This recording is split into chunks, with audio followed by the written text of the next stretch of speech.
This program features live coverage of an African safari and may include animal kills and carcasses. Viewer discretion is advised.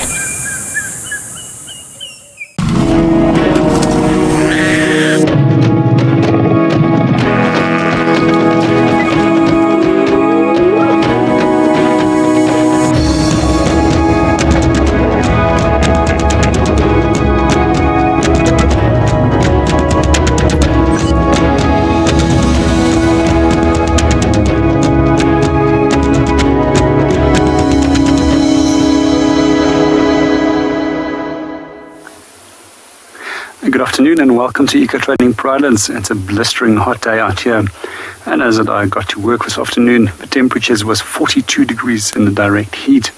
It's probably somewhere in the high 30s, but we also have been accompanied by high humidity. And we can see that it's even sapping every little bit of energy from the dogs that are still resting up in the shade. So my name is JP Leroux, and behind the camera is Craig. So our plan for this afternoon is to spend a little bit of time with the dogs and then relocate to a few shady spots. As it's blistering hot, it's very unlikely that anything is going to move with the exception of elephants and giraffe. And as I'm talking about giraffe, we've just got a giraffe that popped into our screen. And these are species that are generally quite well adapted to incredibly warm conditions and moving in the heat of the day. Some of the other well-adapted animals for heat conditions is definitely little warthogs, and there's a few of them that came in for a quick mud wallow as well. Let's see what our giraffe gets up to.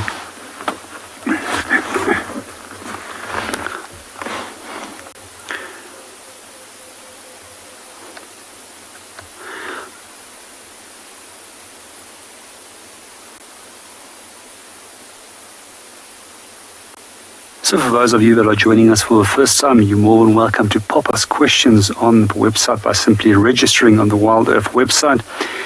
And if you're under the age of 18, you can also pop us an email at kidsquestions@wildearth.tv. As naturalists, we do love questions, as questions quite often help us to guide us in the right direction of things what is of interest specifically to you. I just love it when giraffe drinks, and especially when they bring up that little bit of water that gets slung off the mouth. For me, the most beautiful thing to watch a giraffe doing is drinking at sunset or sunrise, when you've got that beautiful golden light, and especially if that golden light then reflects off those little water droplets. A giraffe has just been joined by a second giraffe, and if we do look at our two giraffes that has come over here, both of them are male. If we do look at those little horn-like structures on top of the head, which is referred to as ossicones, they are bald on top. However, with young males, those can be covered with hair, as well as with females, we'll see that they appear like little black paintbrushes. Our second giraffe has now just splitted his legs and did that little 45-degree split, and is now also drinking. It's one of the things that you have to do as your neck is too long. You have to adapt by splitting your legs so that you can reach for water. While we're watching our giraffe as well as wild dogs, I think one of our giraffes, this actually did manage to spot the dogs lying in underneath the bush here, and giraffe has got phenomenal eyesight. But let's go and see for first what Chris is up to.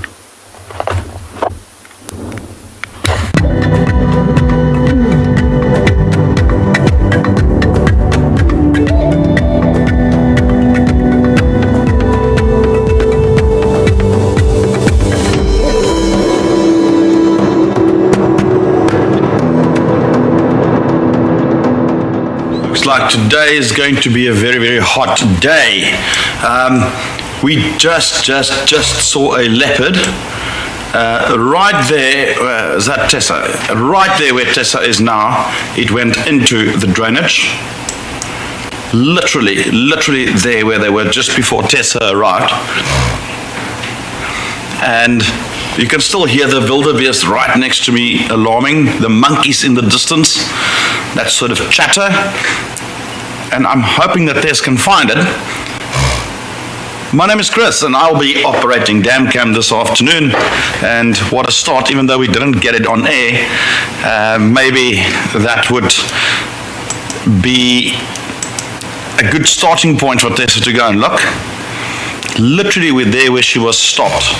It's where it went down into the drainage. So I'm really hoping that they would locate that.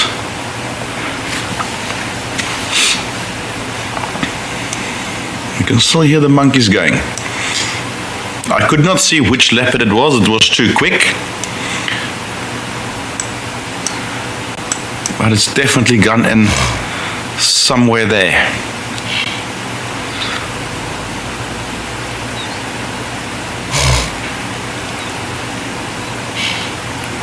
The monkeys definitely sees it. Well, let's head over to Tess to see if she can perhaps give us an update from her side.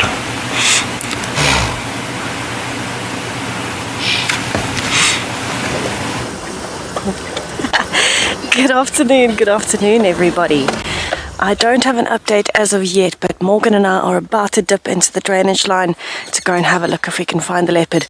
My name is Tess. I'm going to be your guide on safari for the afternoon. Behind the camera is Morgan, and we've just come off the road towards the dam, and we can hear a few birds alarm calling. So I'm going to carry on.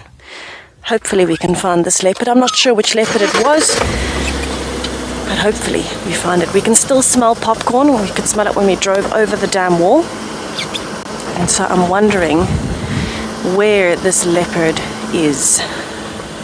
It's very fresh. So Chris saw it at exactly 3:30. That's 5 minutes ago.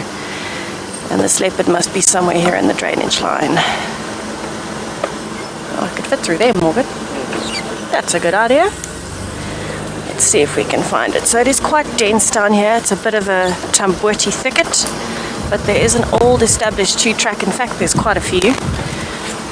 And you used to be able to drive right from here all the way down to Gowrie, Maine, I believe.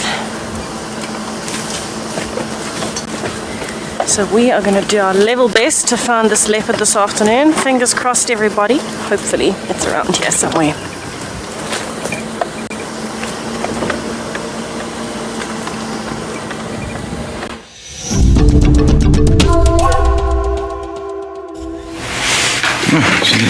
Nice little, lovely wide scene of the dam with this herd of waterbuck around. We actually just had a leopard that came to drink, and you can still hear a number of creatures alarming. And you can see these waterbucks still looking towards the dam wall. And there's a wildebeest right behind us, which we can't see, but it's still doing that sort of snort. And then towards the dam wall, you can hear the vervet monkeys chattering. No, they stop now.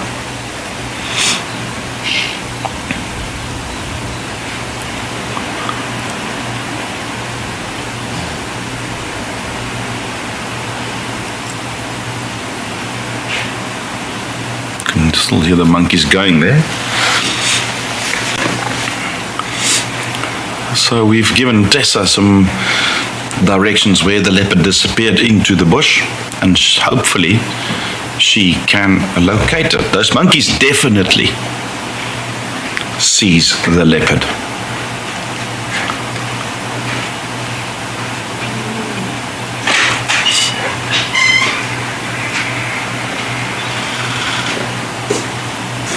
So hopefully she'll find it.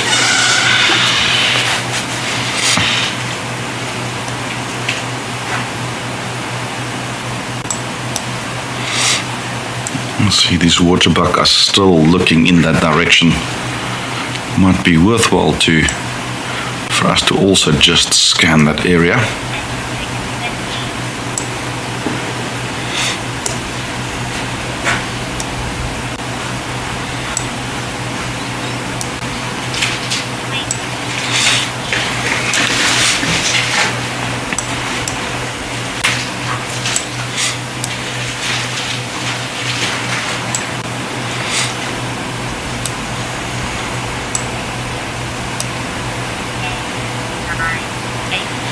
I'm hoping that this will be successful.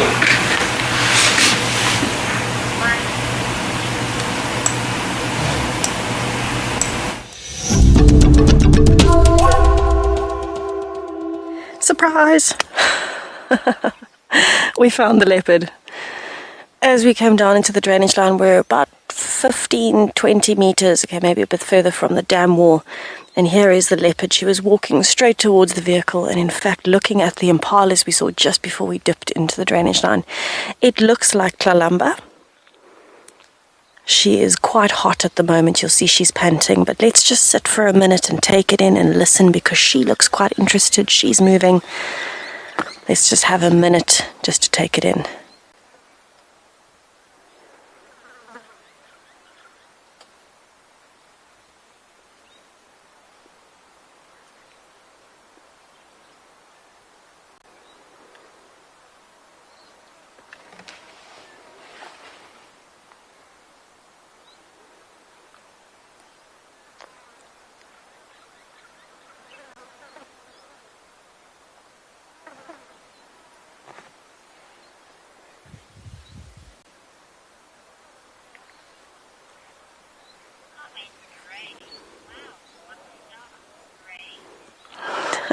Ray, yes, we are very excited that we started the drive like this. And I think if we can stick with her this afternoon, we might get lucky here in this drainage line. I'm very excited to see where she decides to go from here, because I think she's going to be looking for some food. She looks like she needs some. What we might do is sit with her for a little bit, and then if she starts moving, we'll follow.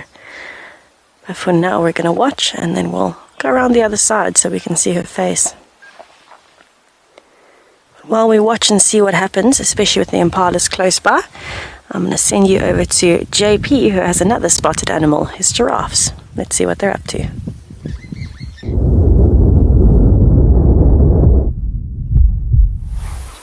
Welcome back to Pridelands. Our two giraffe bulls are now busy necking, which is basically fighting. It's a very ritualized way of fighting to try and dominate the opponent. And eventually, the stronger of those two opponents are the ones that are going to walk off with a female and mate with her.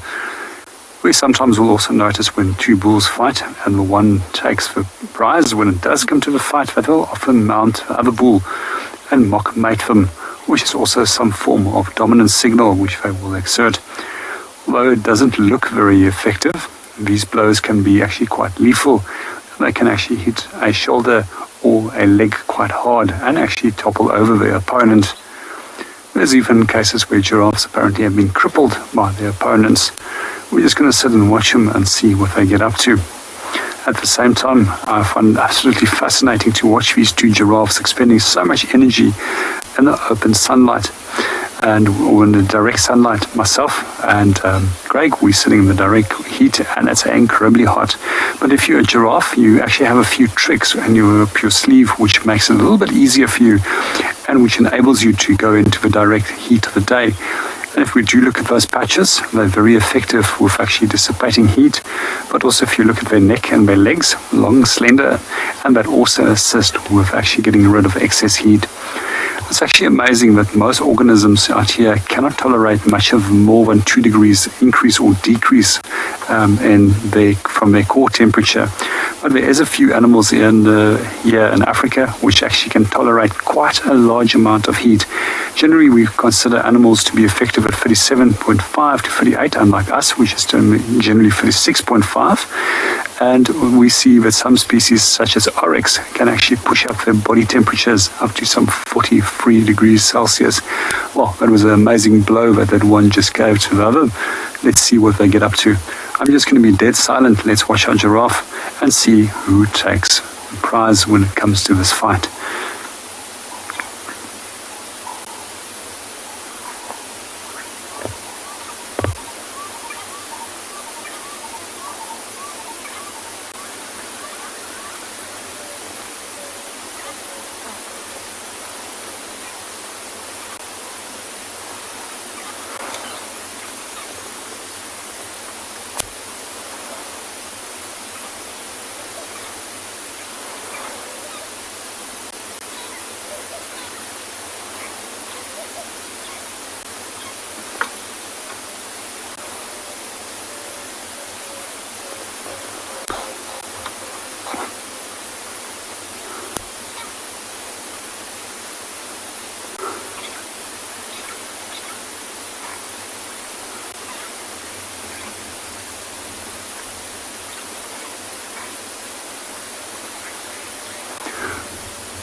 Well, we're watching our giraffes fighting with the dogs close by, just every now and then lifting their heads to look at what they're doing.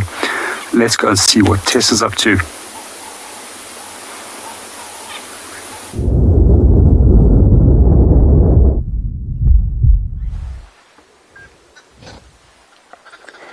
So it seems as though she is just relaxing in the shade. It has heated up very quickly. It's actually a humid day today. Very possibly the hottest we have felt in a while. So I completely relate to her lying in the shade, panting heavily. And of course having a drink of water in the middle of the day.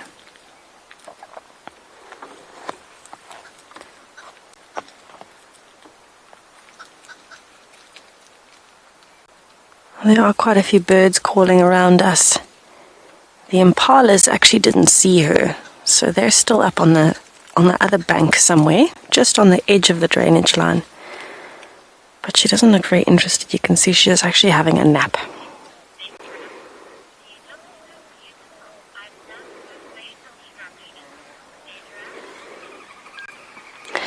Bedra, she is a particularly beautiful female leopard.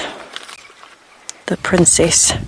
She has got quite a gorgeous angular face, so I agree with you.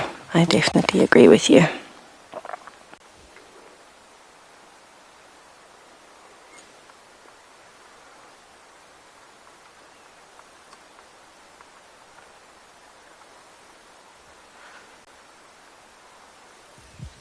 Well, for now she seems to be on her own. You can see she's enjoying some peace and quiet.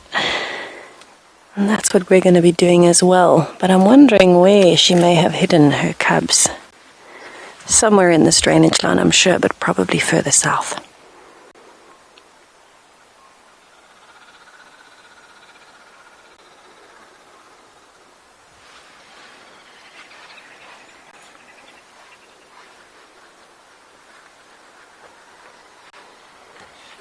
Now, there aren't any alarm calls directly around us, so not much has seen her other than the animals at the dam when she was drinking. When we arrived, the waterbuck were alarm calling, the impalas were alarm calling, and some birds. Now, it seems they've all forgotten.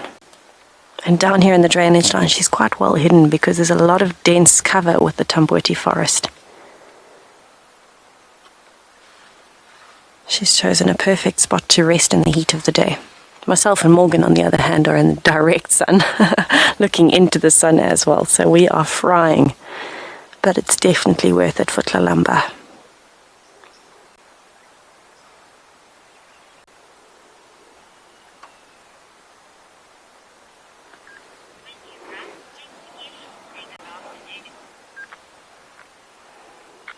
We are going to stay with her and see what she gets up to this afternoon. Hopefully we'll get a glimpse of her moving again just now.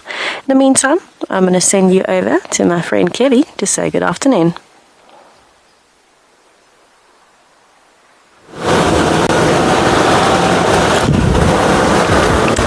Good afternoon, everyone.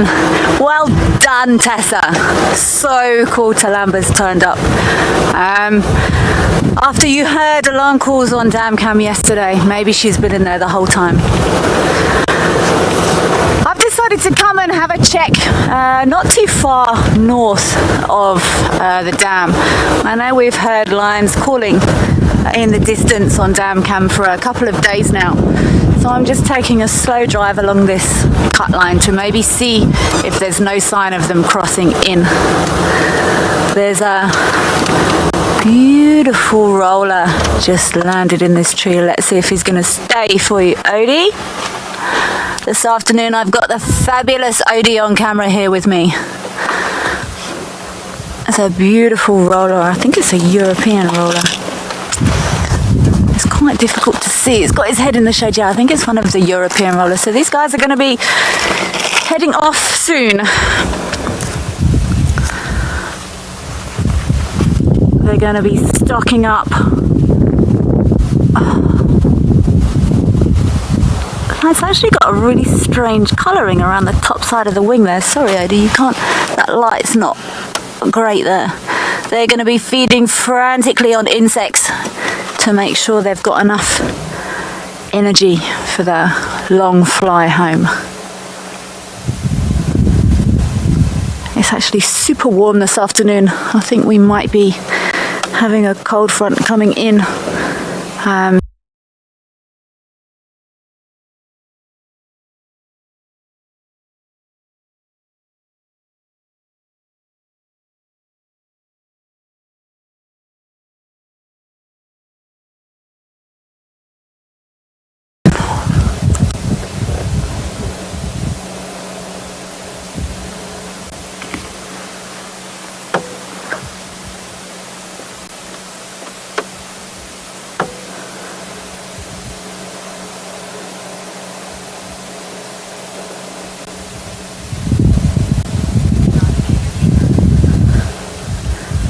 We're just going to carry on checking these cut lines, see if there's any sign of any lions coming either into or out of the property.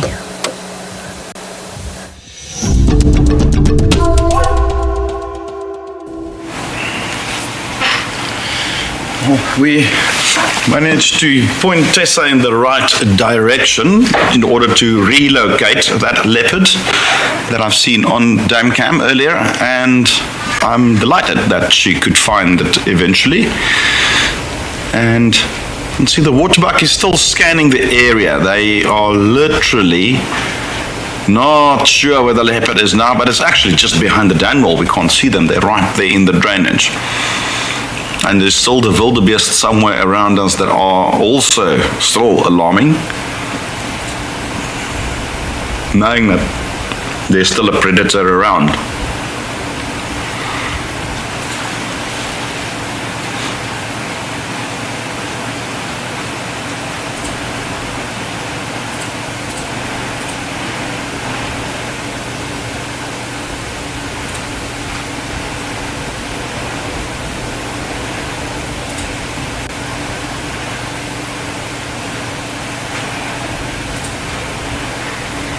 Seem to have relaxed a bit more now.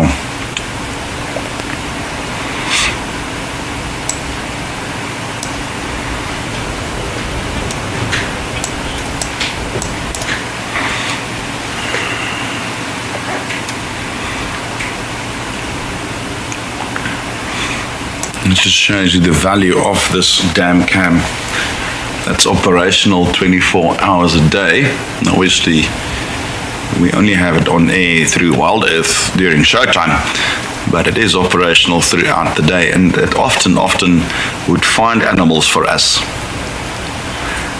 in order for us to then follow up, and this was a perfect example of that.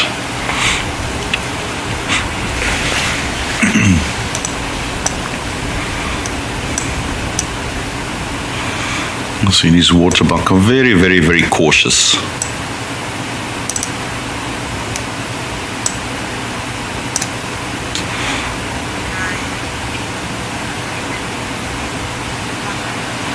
With their long donkey ears.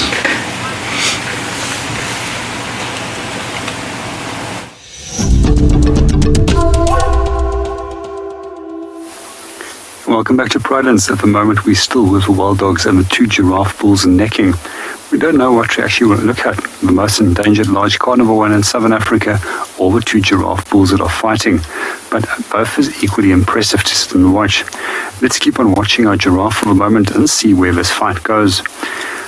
As I'm sitting here watching them as well, I can hear somewhere in the background there's branches that are breaking, which is also very likely that we might have some elephants that are going to come and join us very soon. One of the things that Craig has just pointed out is how little ticks is actually on the giraffe. Generally, when we do look between the legs and the hind legs of a giraffe, it's full of ticks. And quite often when they do defecate and they lift their tail, you'll also see that it's basically studded with ticks underneath that warm, moist area which is protected from the direct sun. Also, the ticks will try and hide there to try and stay away from the oxpeckers. And if they do lift their tail, the oxpeckers will very quickly start feeding on it. Good afternoon, Stephen, and welcome to the show. Not at all. If we do look at wild dogs, they weigh in approximately at some 35 kilograms. And if we do look at a big giraffe bull, they have got the potential of almost becoming up to 1,500 kilograms. And on top of that, they've got an incredibly powerful pair of legs with a very large pair of hooves, which is probably some 22 centimeters in length, which gets used as defensive weapons against predators. So the dogs will rather stay out of their way, and they also won't hinder them. I've even seen that leopard tends to be incredibly careful of giraffe as well. And we do find that the majority of times when you have kills on giraffe, it's always lions. And they reckon up to 50% of the first-year young actually gets taken by lion. There is a few interesting video clips that I've seen in the past, and that was where somebody showed me a young giraffe, probably some adult age, that was taken by a leopard, but it had a broken leg and was defending itself very effectively. But what the leopard had in its favor was the ability to jump and perfectly wait for the right moment. As it missed the first kick, or the kick at that point, and then jumped and grabbed the giraffe at the throat and managed to kill it. We also do find that leopards will occasionally also go for young giraffes, and it's not uncommon to find a young giraffe being pulled up into a tree. Well, our giraffes have now disappeared just behind the trees, and we're going to come back a little bit later when they do come out again. But for first, let's go and see what Tessa is up to.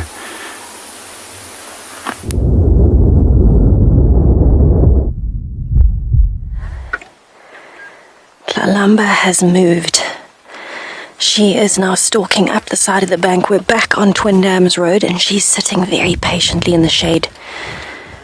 There are some impala males in the clearing, and she's watching them. They've been fighting with each other, so she's using the opportunity while they are distracted to walk towards the road and towards them. So we're trying not to move, because we don't want to draw attention to her, but she's very cleverly stalking using the shade.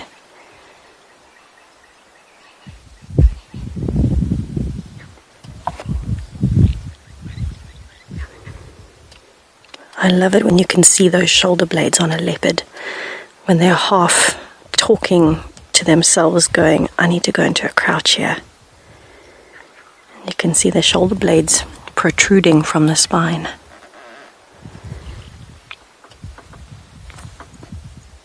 So this is quite a powerful position. She's lowering herself to the ground, but still high enough to see, and she's got enough power to jump at the same time.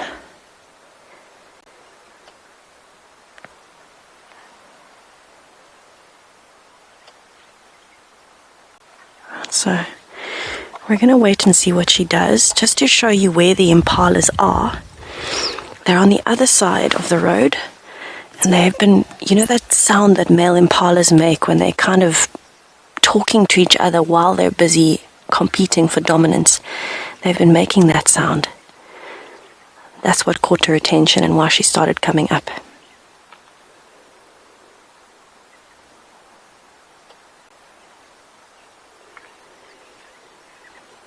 Now they are quite relaxed. They are unaware of her presence.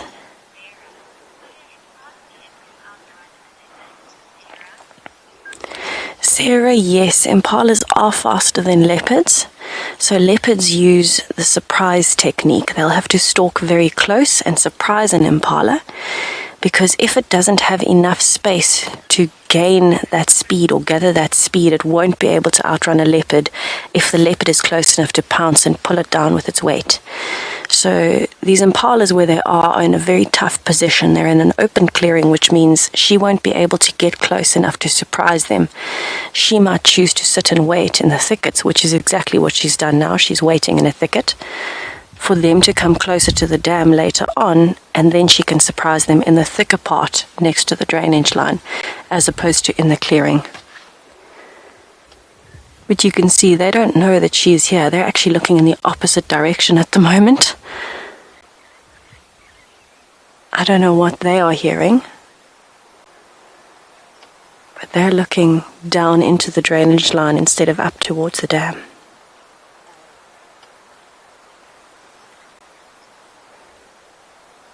So we are going to try and get another view of Tlalamba. I don't want to lose her, because if she does start leopard crawling from bush to bush, sorry, there's a very strange sound coming from the dam. then we might lose her in the long grass. So I'm going to move a little bit forward and see if we can get closer to her behind that bush. Hopefully, she is still lying just there. I didn't see her move, but at the same time, if she leopard crawled out of there, which she may have, we might lose her. So let's see. Now it is a very thick area. You can see there's a lot of cover. Nope, she's still here. And I'm not going to go closer. I'm rather just going to turn so that we've got a view, but we're not in between her and the impalas. The impalas are down that way. And Kalamba is very nicely, a little bit more alert, very nicely relaxed under the tree. It's about as far as I can go.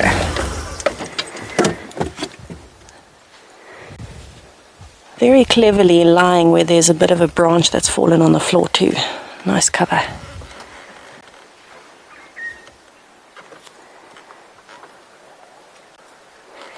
So I think that's her strategy. I think she's going to sit here and wait until the impalas get closer. And then she'll be able to surprise them in these thickets. Because even if they don't come into the thickets extend to Twin Dams Road. So if they come up the road to go to the dam, and she's waiting very patiently behind a thicket, and she's downwind, she could pounce on one.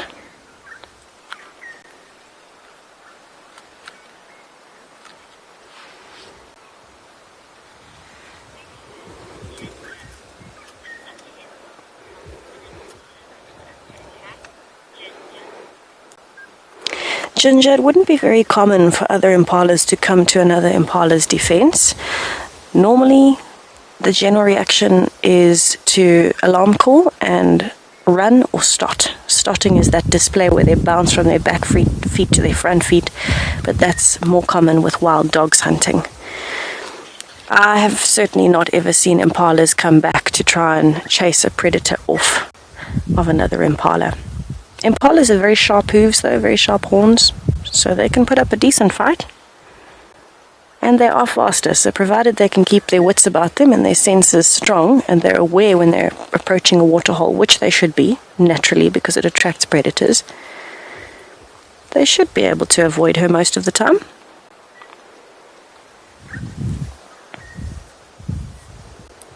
I think the most common species for coming to another one's aid is something like a buffalo. They're very good at that.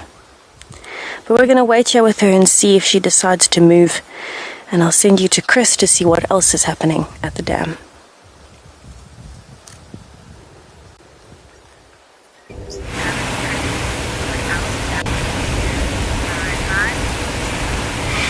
At the moment, the usual crowd at the dam.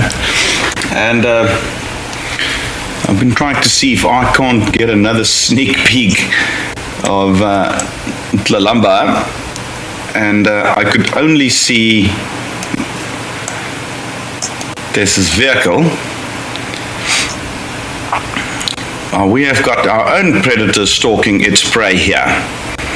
This grey heron, you can clearly see it's walking slowly. And let's just sit here and check it out.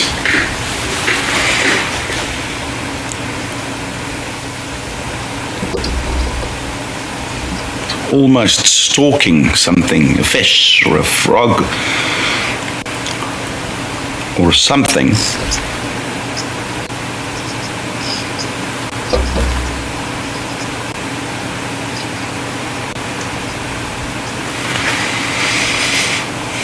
And that sound that you hear, there's a squirrel that's jumping onto the camera and the light you can hear there.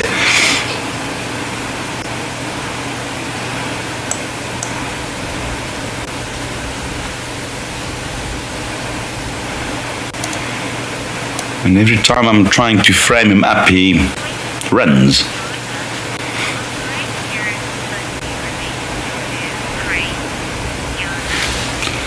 Hello there, Yola. Yola asked if herons, or specifically gay herons, if they are related to blue cranes. They are into separate families.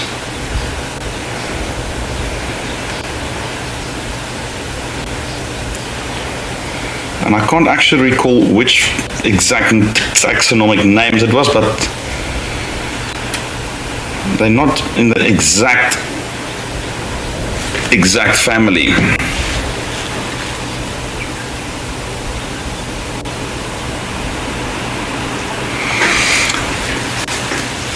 But definitely two distinct families. Trying to try and remember which families it was.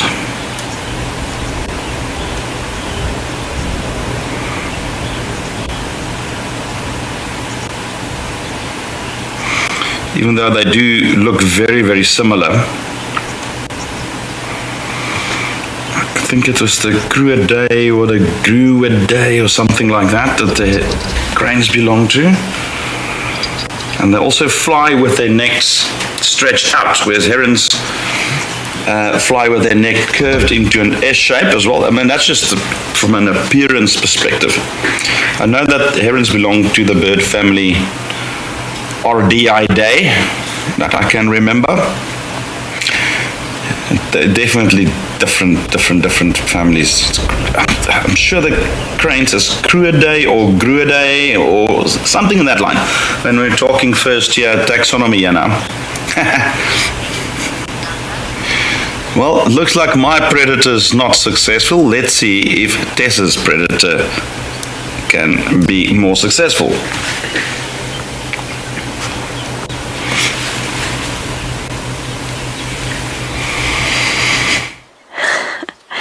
We are no closer to success than we were, Chris, so we're in the same boat as you, I think, except that Lalamba has not tried yet. She's overheating. She's actually got the tip of her tongue sticking out at the moment. Now we have repositioned slightly. She is nice and comfortable in the shade, but look at how she's panting.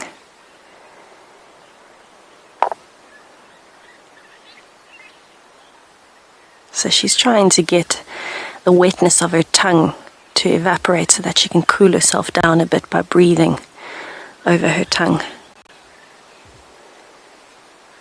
Very typical for predators. But if you listen carefully, hello, she's got her eyes open. If you listen carefully, you can't hear any alarm calling at all. She's done a magnificent job of staying hidden.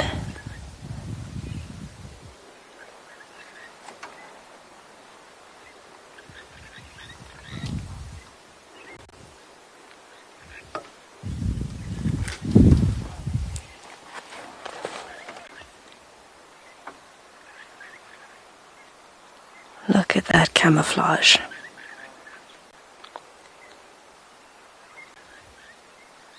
So her strategy definitely looks like it's going to be sit and wait and hope for a surprise.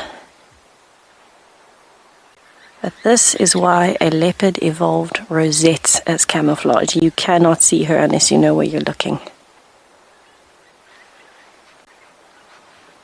It looks like the mottled effect of shade coming through leaves on a tree.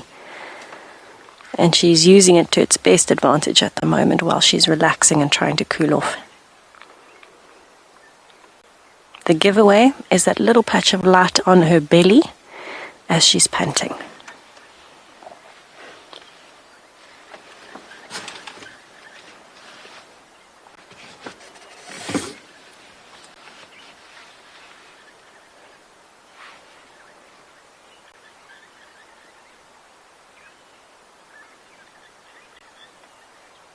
When she's lying down, it looks like she has eaten something in the last few days, but possibly something small, so I'm sure she needs to fill the gap at some point again soon to keep those cubs well fed.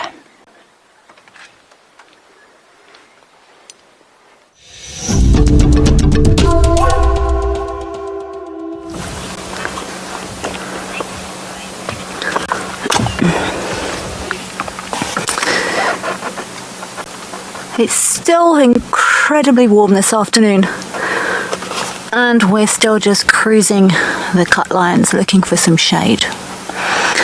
We just saw this termite mound, which would be a perfect spot for lots of things to take cover, to take shade in the heat of the day. It doesn't look like this termite mound is still in use. It can be quite difficult to tell, but they're incredible. If you cut through the top of a termite mound, it's almost like a honeycomb. The inside there's chambers and tubes and loads of different shady spots for all sorts of animals, reptiles, even insects to hide in. You often find little dwarf mongoose who will make this their home. Snakes, all sorts of things. They say never put your fingers down a hole in the bush, because often there'll be something living down it. And this afternoon is a perfect example of how shady it would be in there.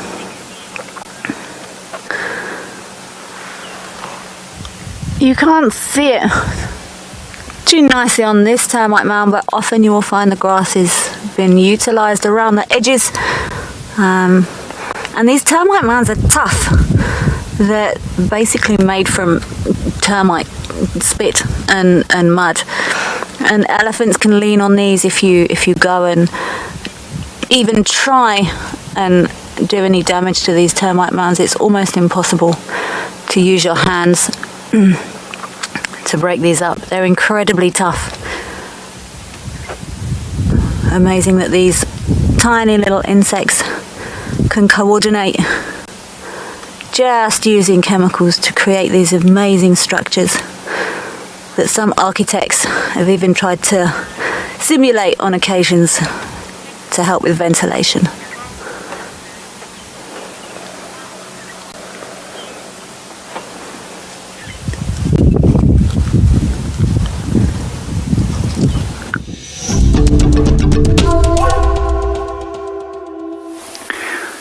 Welcome back to Brylands. We're still with our African wild dogs and our 2 giraffe bulls that are busy fighting. They have now calmed down for a little bit. When it does come to fighting, we sometimes see that young giraffe males will also fight, but this is not as serious as it is when it comes to mature adult bulls. And even between mature adult bulls like this, we also see that fights are quite rare, as there's normally quite a well-defined hierarchy in terms of who is who, depending on their sizes. But when you do have 2 equal-sized males, it generally is going to end up into a fight when it does come to trying to get to the females within a specific group. So when we do find bulls, they're generally on their own, and we sometimes see that they might form a few small groups when they are feeding, especially in areas where there's very good feeding.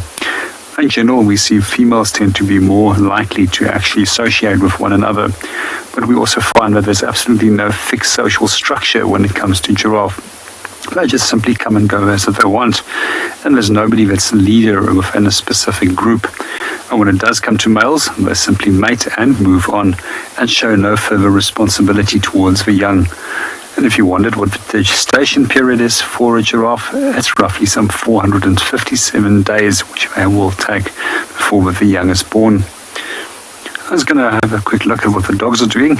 They're still resting up over here, making the very best of a shade which is underneath this russet bush willow.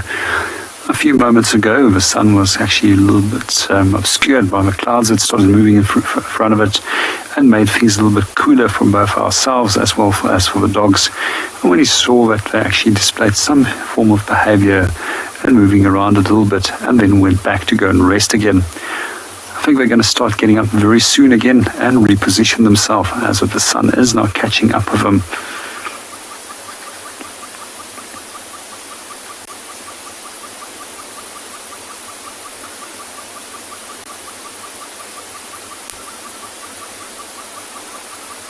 I just love the way that those ears are constantly always moving and listening to what's going on around them. And yesterday when our hyena popped into the dam, it was just amazing to see how quickly they caught those ears and picked it up by means of the sound that it produced just by simply walking past. We're going to stick here for a little bit longer. We still have hope that our elephants are going to pop up very soon. We could hear them feeding in the distance. And in the meanwhile, let's go and see what Tess and her leopard is up to.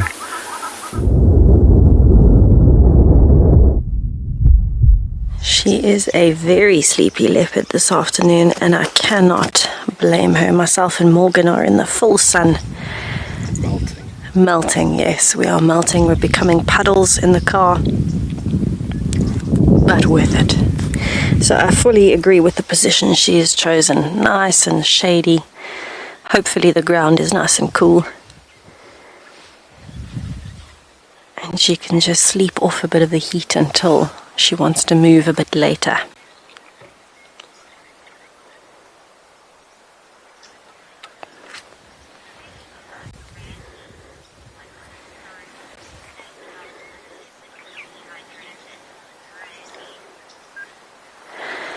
Randy, a lot of the signs of dehydration would be things like excessive panting in leopards, but also a change in their overall condition. So if a leopard is slowing down a lot, if its skin is not looking so healthy, so the hair possibly loses color and the skin starts to stick. When I say stick, I mean if she were to move in a strange position and it causes a wrinkle in her skin, and then she gets up, much like she did now, her skin wouldn't go back to smooth. It would stay in a wrinkle for a while before it goes back to smooth.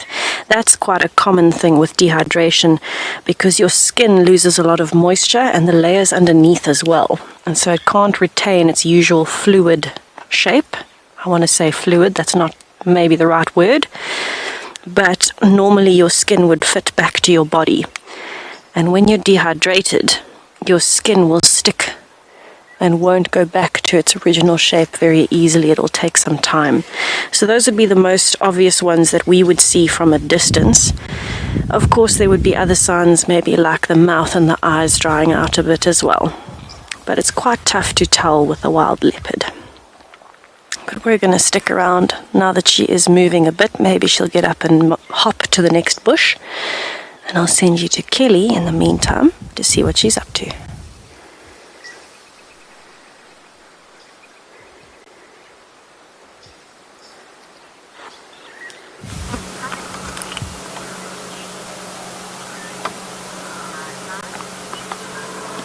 Thank you, Tessa. Fantastic idea to stick there and see what happens. Always exciting. I've come along the northern cut line and I'm still gonna go and check Buffalo's Hook Dam. It's still very hot, so maybe we'll get something drinking. And I just noticed this brown snake eagle stood right up on the top of this dead tree here. The clue's in the name. I did have a lovely sighting with a brown snake eagle yesterday. And I think if anyone missed yesterday, I think the most interesting thing I discovered yesterday was they eat snakes. They can eat snakes up to 2 meters. They eat them from the head first, and they will sometimes swallow and regurgitate and swallow again the whole snake up to 6 times until they're comfortable with how that snake is sitting in their stomach, which is deeply unpleasant, and it would be very cool to watch. I've never seen them do it. I would love to see them do it, but I'm sure this snake eagle is here. We're very close to the dam. I can actually see the dam. I'm going to go and look now. It's very hot, and some snakes will swim. So obviously cold-blooded can't regulate their own body temperatures in this heat. They may have gone down into holes or in thick bush or grass. Hello, bird. Or they might be somewhere near the water to try and stay cool. This snake eagle is now taken off. I'm sure he's cruising around there looking for any unsuspecting prey. I'm going to carry on, see if we don't get anything appearing at Buffalo's Hook Dam, and I'm going to send you back to Chris, who's at his dam over there.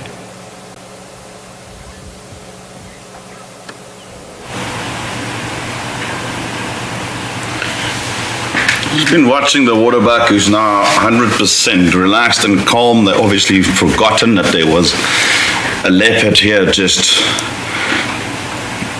a little earlier. And as they move out of screen, we were talking about the hot day that we're experiencing, and as well as we've got potential rain forecasted from tomorrow onwards, but we might even get some thunder showers today even. You can see some of the clouds building up there in the distance towards the southeast. Now there's a cold front that's moving our way. It's actually quite a large cold front. That's basically the first big cold front of the year. And it should, once it reaches us and meets up with this hot air, it might actually result in some rain. One can see it's definitely building up in the distance there. It's getting thicker by the moment. I don't think we will get any rain on drive though. And one can see that's turning blue.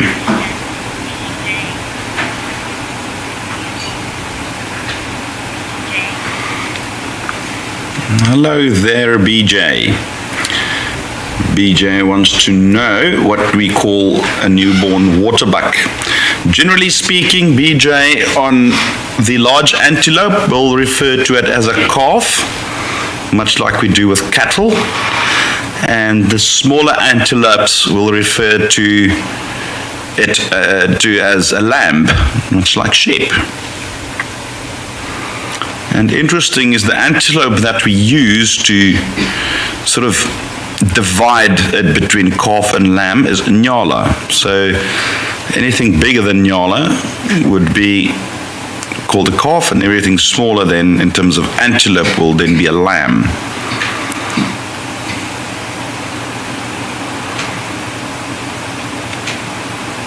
And the same goes for the gender sort of name.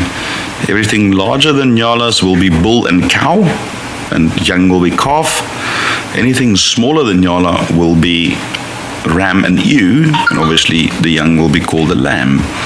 Nyala itself, we refer to the male as a bull though, and the female as an ewe.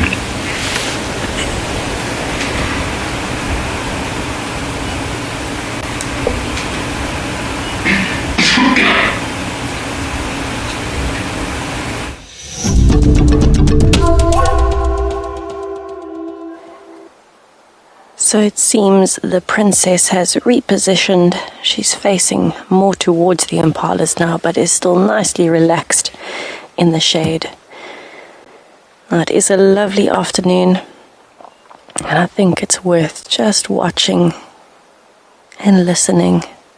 There are the occasional bird calls, and we're waiting to figure out when the first impala will alarm call. So let's have a listen.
Definitely doesn't seem like much is affecting the princess this afternoon. She is so relaxed and having a proper cat nap through the heat. And Morgan and I are still melting, so we definitely understand the lure of the shade to nap off the heat of a very hot South African day.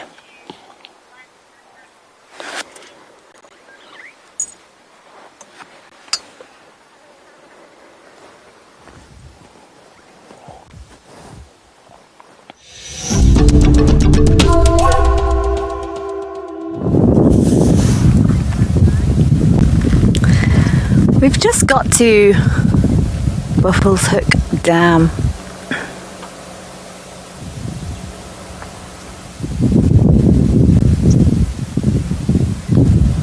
And there's a little group, it looks like all female Inyala.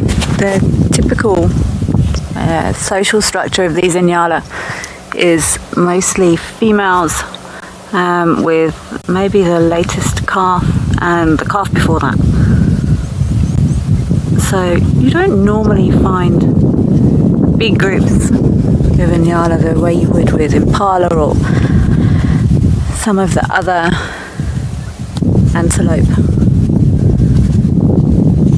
As with a lot of these antelope that are closely connected to thickets, to thick areas, to drainage lines, they will practice when they have their little ones. They'll practice a laying up period so that the little one will hide for a while, sometimes almost up to 3 weeks before they to start to make an appearance. So we don't often see these thicket dwelling antelope until they're a little bit older. I was hoping we might find some elephants here, but it's brutally hot. So I think maybe everyone is still having a little snooze for the afternoon.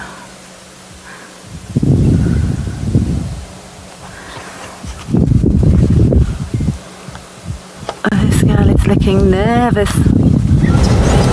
Oh, she's coming down to drink. Oh, there's actually a young male in the back there.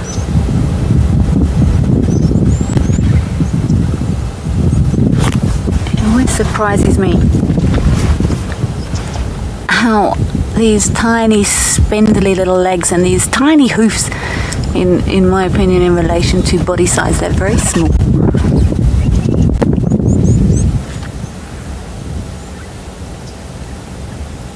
There's a young male just at the back there. There's two stood side by side, the one furthest to the right. That's a young male just there. You can just see his horns starting to come through. Hello. Oh, look at those ears. And you can see it's starting to get darker on his neck. That hair is starting to get longer along his, longer down his spine. And he will develop into what we know as those beautiful big male Inyala. I'm not sure if Chris has seen any there on dam cam this afternoon. I know there's often one or two walking there.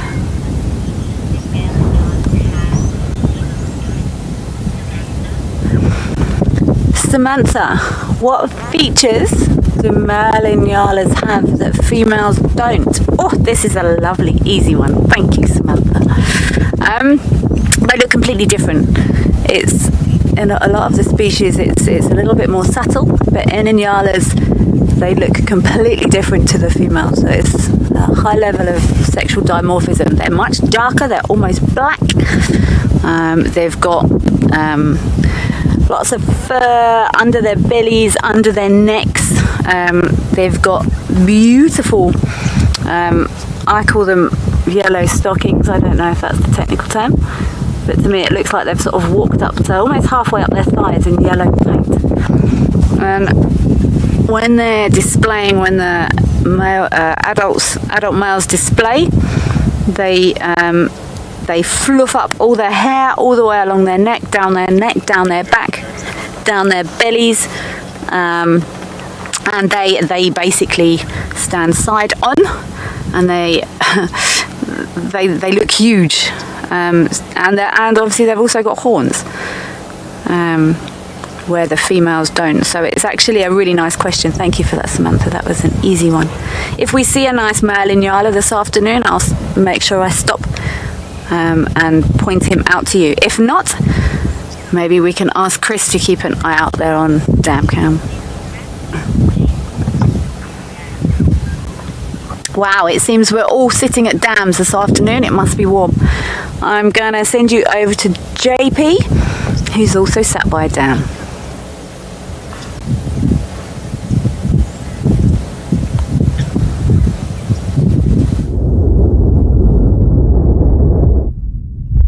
still, and we just repositioned the vehicle as we were sitting in the direct heat, and we decided to go and take a short little drive and see if we could find anything else. On our return, we also managed to find some elephants, and there's 3 elephants at the moment with a tiny little baby in the center there.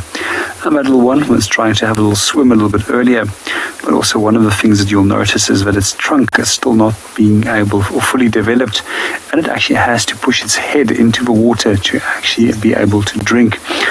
Let's watch him. It's quite a lot of interesting behaviors that he's actually performing.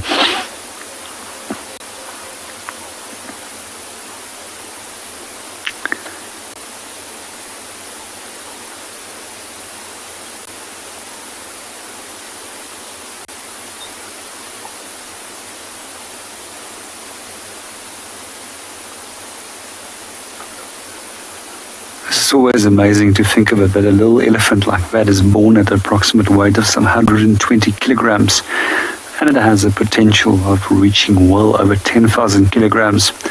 And a bull, however, most bulls are in the vicinity of 6,000 to 7,000 kilograms.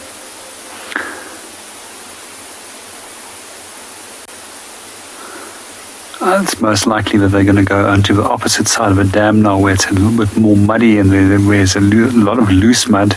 And we're most likely going to loosen some more of that by kicking it and spraying it over their body. And there we start.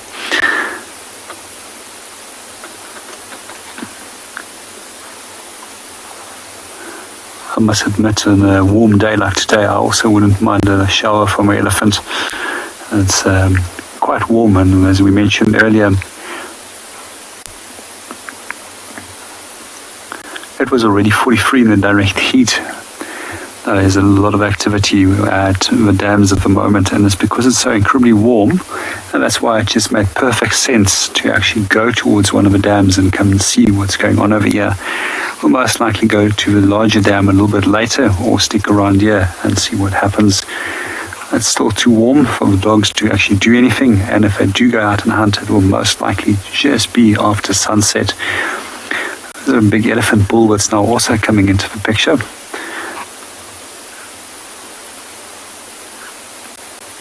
While we're watching our elephants, while they're busy coming in to come and have a drink as well as mud bathing, let's go and see what Tess and her leopard is up to.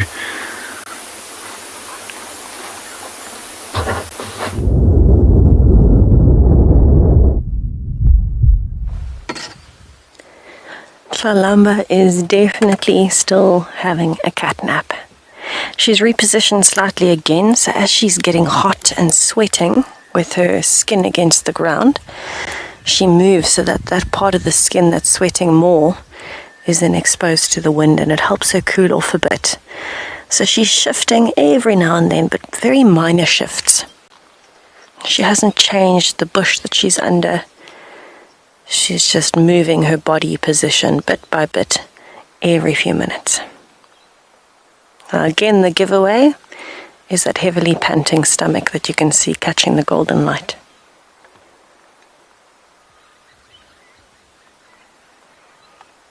Now it is also deceiving because it looks very hollow when she's lying down, but this is normally the case. And so when she's standing up, it does look like she's had a small meal sometime in the last few days. Let me give an update on the radio quickly.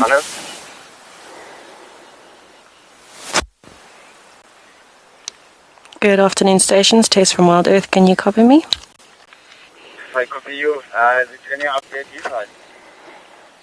A firm located on Tlalamba, just to the east of Twin Dams Road, south of Gowrie Dam Wall. One vehicle on lock. She is flat static, 5 out of 5. Alright, copy 6. I'm willing to and join you guys. Is it okay? A firm, you can make your way. Thank you. Alright, now the other game viewers are starting to get mobile, so we are going to have some other vehicles coming in throughout the afternoon, I'm sure.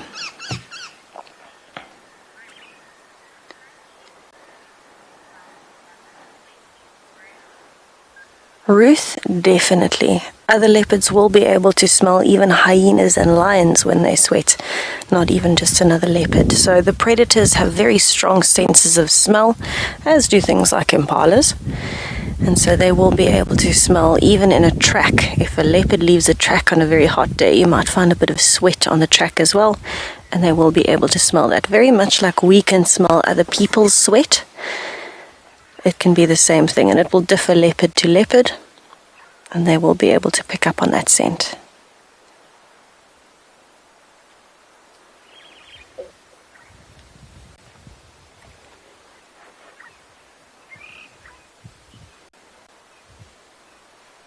Now Morgan and I have had to put on a whole new extra layer of SPF 50 because we're in the direct sun. And so I can imagine it's actually quite helpful having a coat like a leopard's. It blocks the skin itself from the direct sunlight. It helps to reflect quite a bit of it. And so that is one of the adaptations that animals have. You would think it would be the other way around, that maybe it would be better if they weren't covered in a thick coat of hair. But it does help to reflect some of that light and heat onto the direct skin. Can be very hot. It also gives the air a bit of a chance to get in between the hairs and help to cool them off. If they can trap the air in between the hairs, it'll help them keep warm and keep cool, depending on the day. Mostly in Africa though, it'll help animals keep cool. I think it's about a casual 35, 36 degrees Celsius today, if not hotter.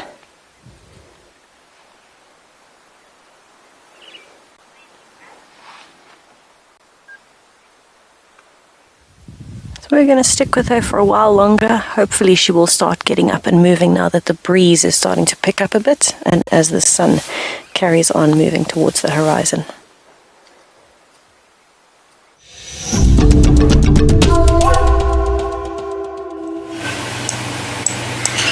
I just saw this white blob at the distance, and I was going to try and see what it is. Oh, it's still our heron that's still around.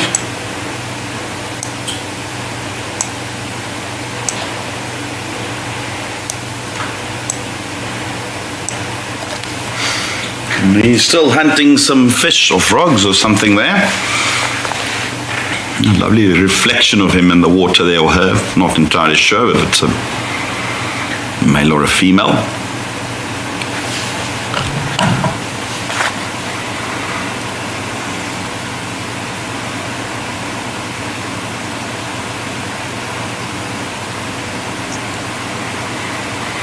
Standing dead still in the water there.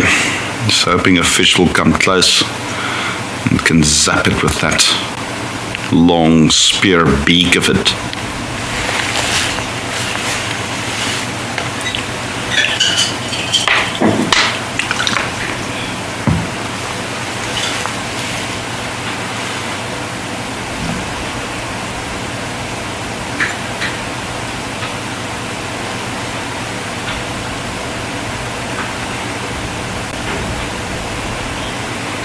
Imagine having to stand still like that for extended periods. I'm not sure whether I'll be able to do that.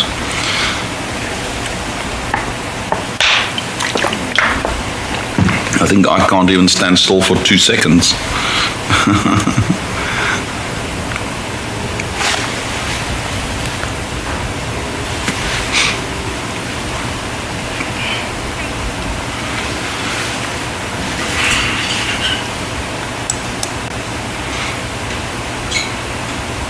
Just not move. It's almost like a statue.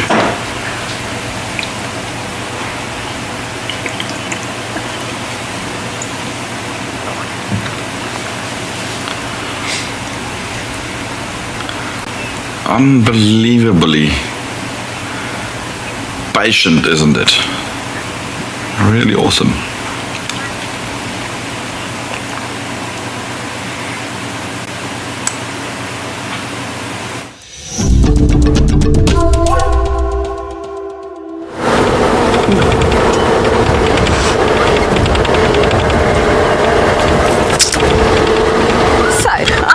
Dithering this afternoon, and I've been torn, and Odie and I have been musing where to go, and we were gonna head straight over to Chitwa, but just leaving Buffelshoek Dam just saw some beautiful, fresh, big male leopard tracks. And I just can't not go back and have a look. So we're going to loop around Hippo Pools. I haven't actually seen a big male leopard here yet, and it would be fabulous. So it's still very hot. There hasn't been much wind today, so those tracks could have been from this morning. It seems I've noticed the leopard here move quite early. Tessa found Talumba, so I could be completely wrong. He might be walking around here right now, so I'm gonna just loop back around. Didn't hear any alarm calls at the dam, but you never know. I just can't. Who can turn down a nice big fresh male leopard track? So we're going to just take a slow cruise around here.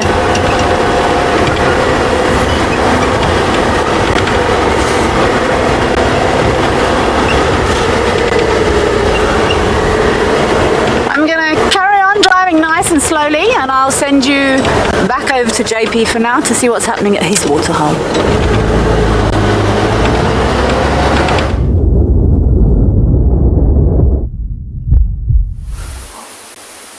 Welcome back to Prydens. At the moment, we just moved into the shade for a little bit to take a break from the direct sun as the clouds started burning off.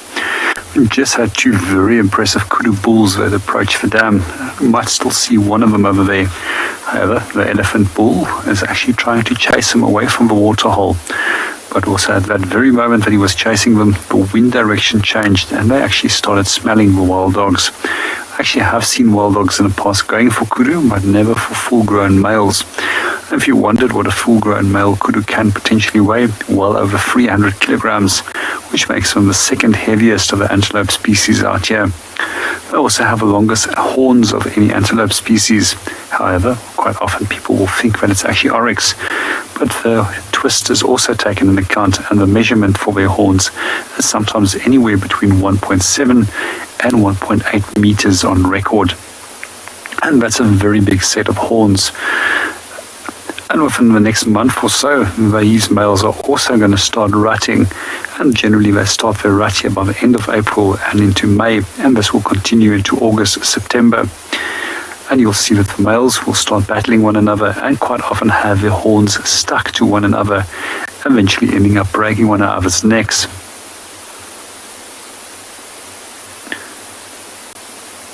Good afternoon, Darian, and welcome to the show. Yes, elephant bulls are often bullies at waterholes, and they will chase off a number of different species, and they always try and keep those waterholes for themselves, especially very, very big elephant bulls. And I've watched them chasing antelopes away. I've watched them trying to spray us with water, spray impalas with water. I've even watched them actually smacking a black rhino off its feet one day at a waterhole in Namibia. You can just hear the kudus. They made an alarm call now, whoa, which is a loud barking call that they will produce. And that is in response to smelling the wild dogs. And they're simply telling the dogs, listen, we've smelt you, and there's very little chance of you actually trying to make a hunt on us, as that we know that you are there. But as we watch and see what's going on around our waterhole, let's go and see what's going on with the leopard.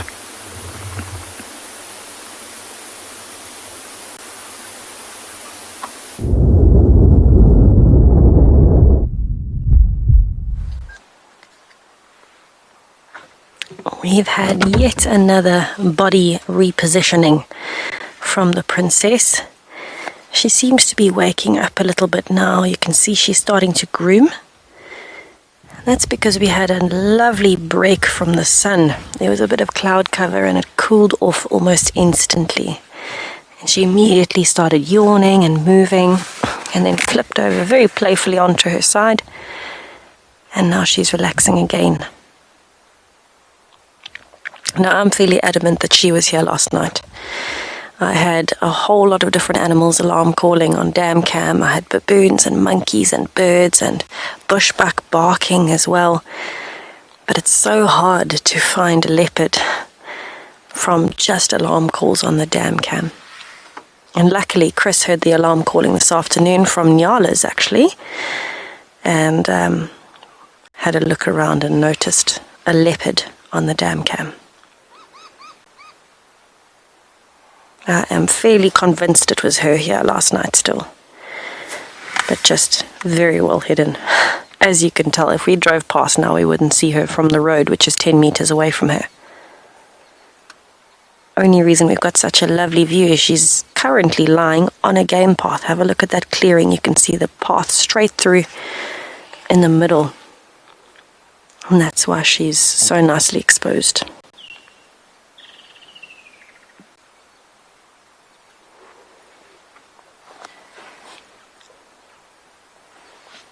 The sun has come back out.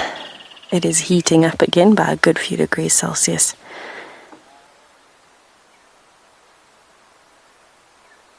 I'm hoping you can hear the flies in the background because they are certainly all around us and they've been frustrating her as well on her ears. But I don't think much else is going to bother Tlalamba this afternoon.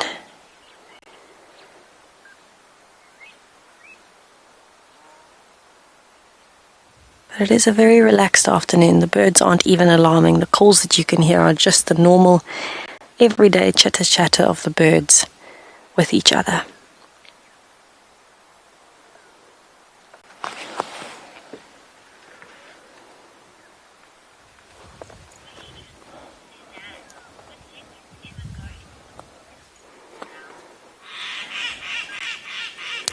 Suzanne, leopards are not known for going into water to cool down like jaguars would.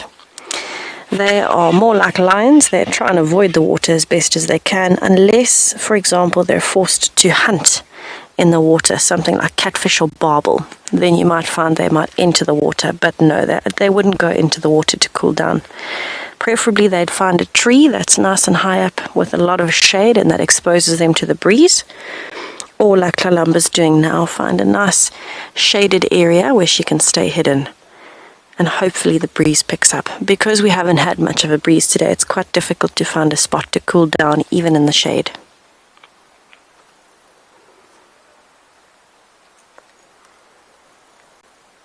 The only animals we have here, particularly predators that like the water, are wild dogs and hyenas will go into water to cool down.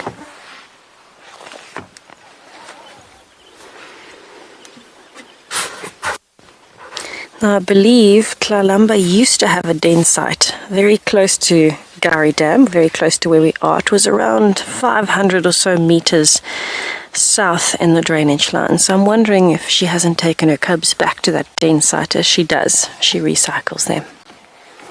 But we're going to have to wait and see. It's a game of patience again, and it's totally going to be worth it regardless of what happens. So in the meantime, while we play the waiting game, I'll send you over to Kelly for an update on her side.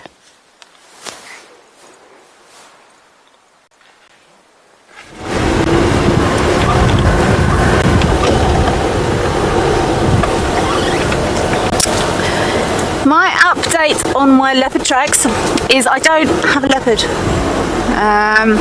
We have just found some female tracks in this area as well, which look a little bit older, and I'm just trying to work out if they might have bumped into each other, which is a huge long shot.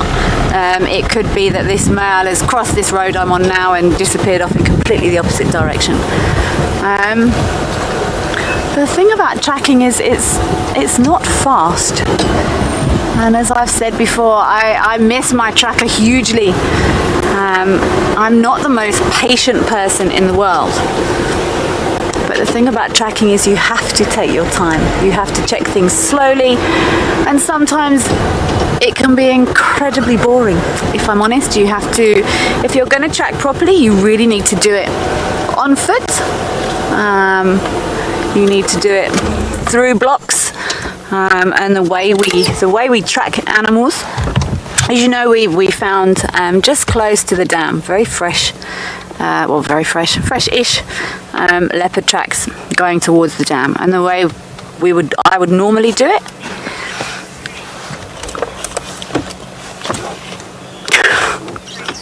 Craig, don't lose hope, you've got this. by Havo though, he could be on the other side of next door's property by now. But I do want to stay in the area, but what the way we would normally track would be we would get out the vehicle, we would ideally take a rifle and we would follow those tracks on foot, which takes a long time. If you lose the tracks, then the way we need to do it is we would circle the last track we saw, we would go back around. If it got to a road, we would maybe drive around the next block, we would check, see if the tracks across the road. If they hadn't, then you go back around to the last track again. And I've tracked lion, leopard for an entire game drive and not found them. And that was the end of that. So we're actually very lucky here that we do have quite a high density of leopard here. So we do get lucky on a fairly regular basis. And to be honest, I'm driving around, I'm keeping half an eye on the road to see if any of these tracks have crossed, and crossing my fingers. So there's a big difference between what I'm doing now to actual tracking, in my opinion, and I want to make a point that trackers are incredibly talented. To be a tracker is an amazing skill. It's a skill I don't have. It's almost like a feeling. It's an inbuilt, innate connection with the bush, and it impresses me hugely. Every single time. So I'm going to drive around a few roads and see if I can't bump into a leopard, or work out which way their tracks have gone. So I'm going to carry on. The grass is dropping a little bit now, but this grass is still very long. There could be a leopard sat 3 meters off the road and we would have no idea.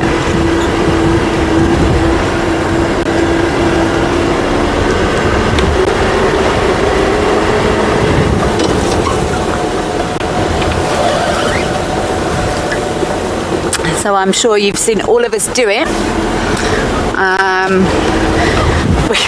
We normally swing over to the left, we lean out the car, we look for tracks, and then we go back onto the road. That's one way of doing it, which is exactly what I'm doing now. This female track is still on this road, but it's quite old.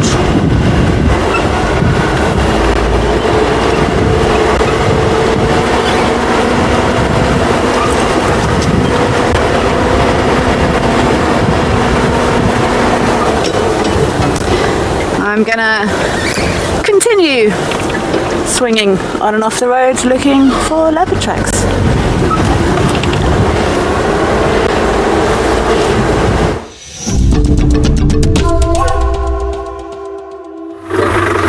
Welcome back to Eco Training Prudence. We're just going to reposition the vehicle quickly. We were busy looking at a great spotted cuckoo. It's just coming back right over here, and hopefully it's going to land very soon. There we go.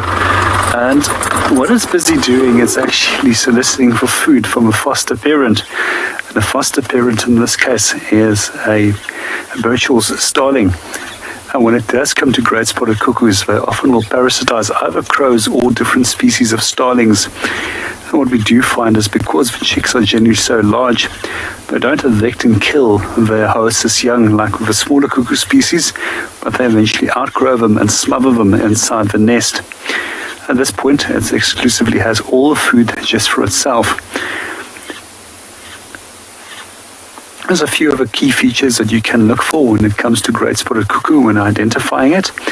As a juvenile, you'll see that it's got a jet black cap, unlike that of the adult, which has got a grey cap. What I really like is those deep rufous wing panels that they also have. And then they've got a little bit more of a beigey buff undercolours compared to that of the adult bird. There's quite a few different species of brood parasites out here, and we find that there's three main behaviors what we find when it does come to the brood parasites. And most species, like Tidux cuckoo, they will either evict the egg or the hostess young by killing it. We also find in species such as the honey guides that they've got specialized bull hooks, which is designed for killing the hostess young. And then with some species, we'll find that that's the great spotted cuckoo, where they will outgrow them and smother them eventually. And in some cases, we also find with some species of brood parasites that they will allow the hostess young to still live and grow up with them. And we often see that with species such as the different firefinches, which is parasitized by different indigo birds.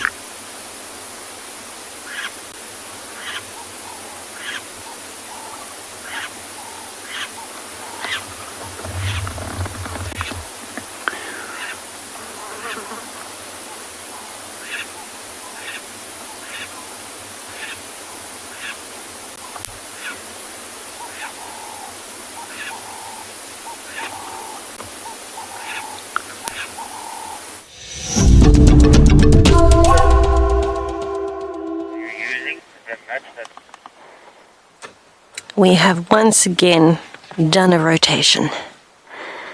Tlalamba is definitely sweating faster than she was earlier. She's moving more frequently. But the good news on all sides is that it can only get cooler from here. We've now hit the peak, and typically this is the time when we start to cool down little bit by little bit. And she's becoming more active every time she moves. She's stretching, she's pulling her paws over her face, and then she turns. So this does mean that over the time that we've been here, she is getting a little bit more active. Even if we're mostly seeing her sleeping, the time that she is awake, she's more active.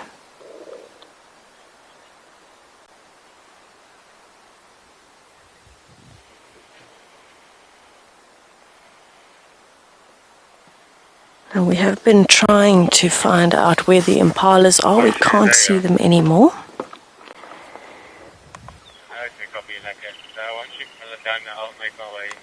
But I'm sure that they will be moving closer towards the dam. Oh, look how her tail is catching the light.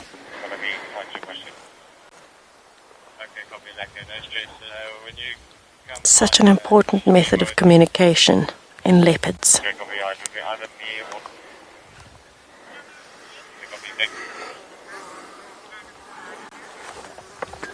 Animal liker, absolutely. All animals out here can suffer from heat stroke.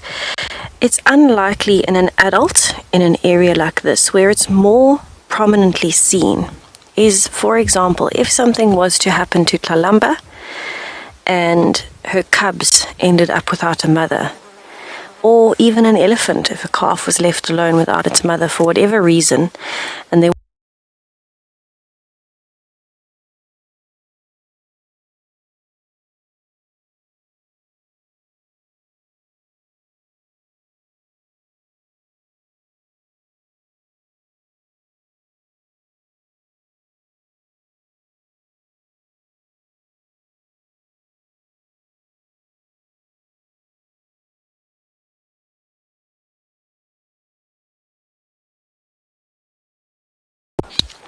Thank you.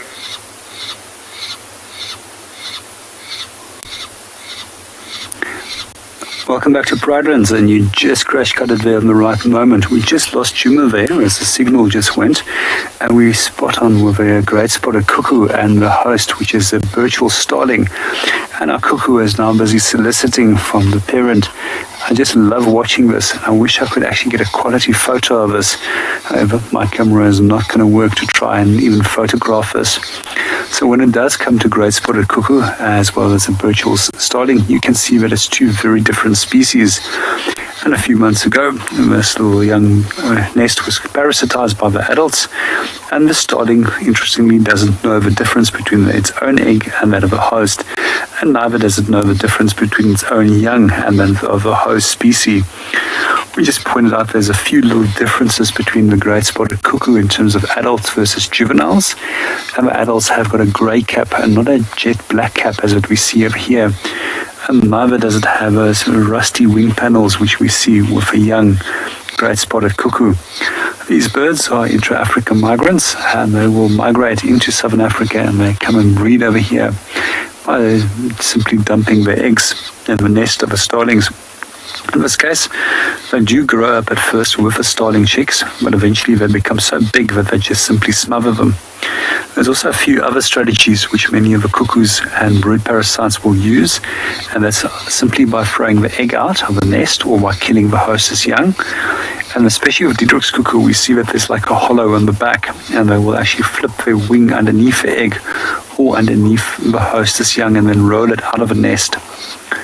We also see that many of the bird species have actually started adapting that their nest entrances are much smaller to prevent that some of the brood parasites can actually enter their nest. And that's especially true with some of the weaver species. It's just busy shivering its wings there every now and then. And that's a typical behavior which we see with birds when they are begging for food from adults or from the host adult in this case. And meanwhile, let's go and see what Tess is up to.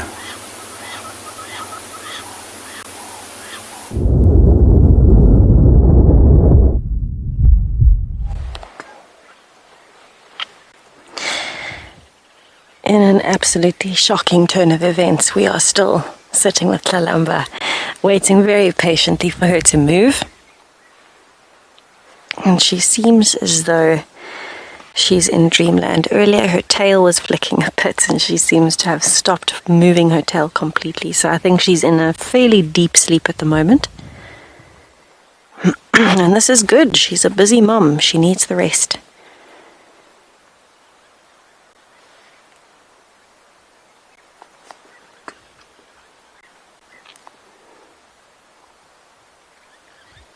As much as she looks like she's fast asleep, she is getting some much needed rest, but she is alert enough that if she hears something like a twig breaking close by, like an alarm call, she will get up. Very special adaptation that animals have that, in my experience, most humans don't have anymore.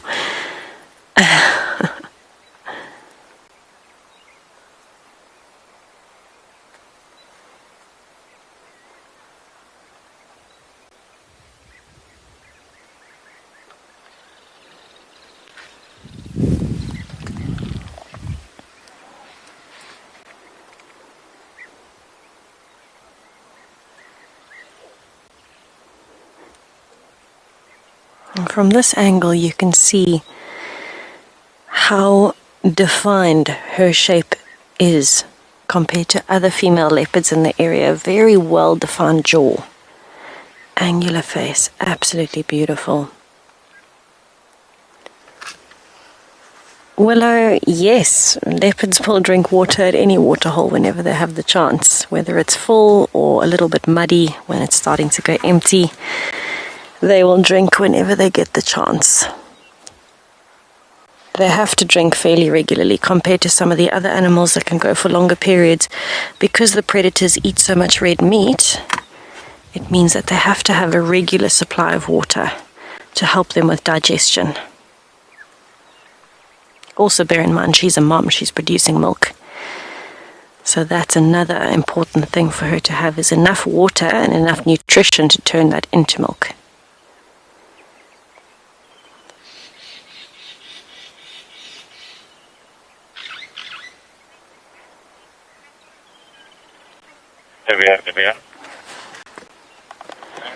So it seems as though we are going to be waiting patiently for a while longer.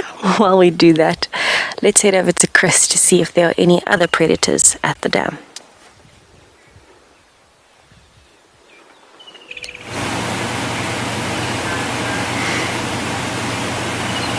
At the moment, no new predators, although this resident troop of baboon are heading towards the water. Slowly but surely, every afternoon they seem to come into the area. I'm just struggling to actually focus on them. The camera seems to pick up the grass in front of them, and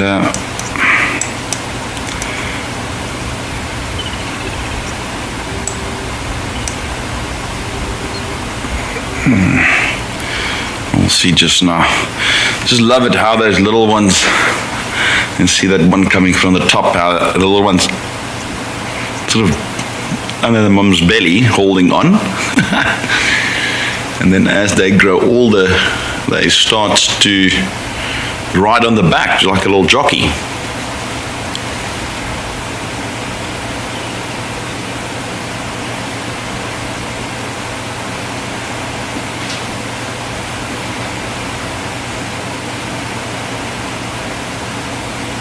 They are so entertaining, eh?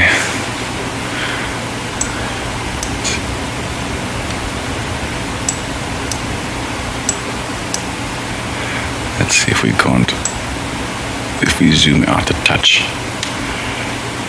Can't see the move.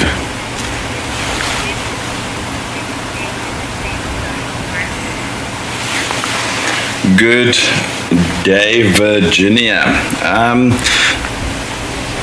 Baboons do stay within family groups, although you might find some young ones that eventually disperse and join other groups. But generally speaking, most of them will stay with their natal herd.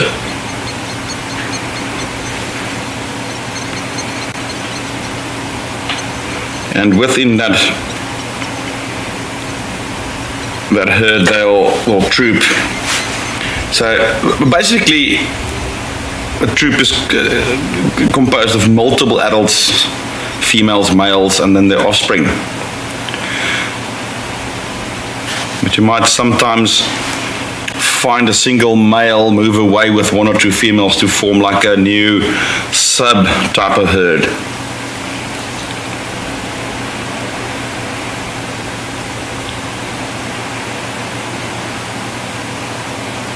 Very complex group behavior and social structure. So rank generally applies, both males and females. And it seems like with the females it's rather fixed, whereas with the males it's very fluid as they battle each other for rank. So how it works is females will only mate with males that are ranked similar or higher than them. They won't mate with the lower ranking males.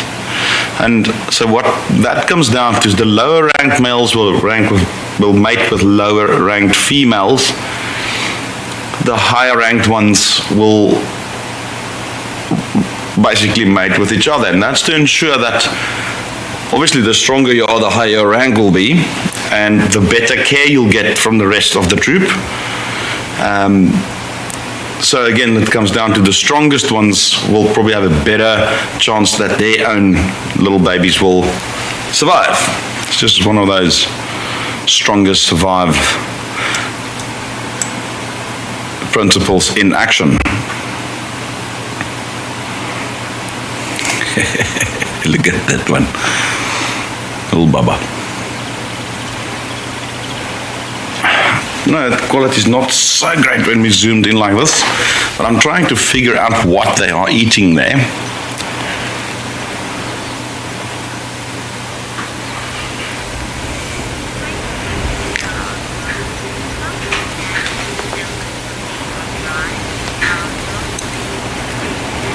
Giraffe Girl wants to know, how is the dam cam different from being out on drive? Giraffe Girl, well, first of all, you are basically, you're the cam op and presenter in one. So not only have to do the narrative, but you also have to operate the camera. So that's very different from being the actual guide on the vehicle. And another thing that is also very different is that the camera is mounted at one single spot, so you don't have that, okay, I'm going to go check behind that bush, you are fixed, and you are in a way somewhat limited as to what you can look for. You do have a 360 view, but you do not have that benefit to move the car around the bush. So if something moves off, it's off, it's... On the positive side, you tend to see a lot of behavior on the dam cam that you otherwise won't see from the car. As relaxed as these animals tend to be from the vehicle, they still look at you. You get too close, they do move away. Whereas with a dam cam, you can literally sit and watch a troop of baboons totally oblivious of your presence, because you're sitting half a kilometer away in a air-conditioned office. I tell you, it's the right day to be on dam cam. It's hot out there.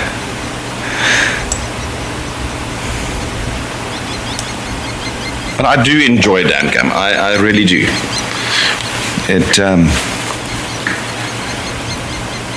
It can be quiet at times though as well.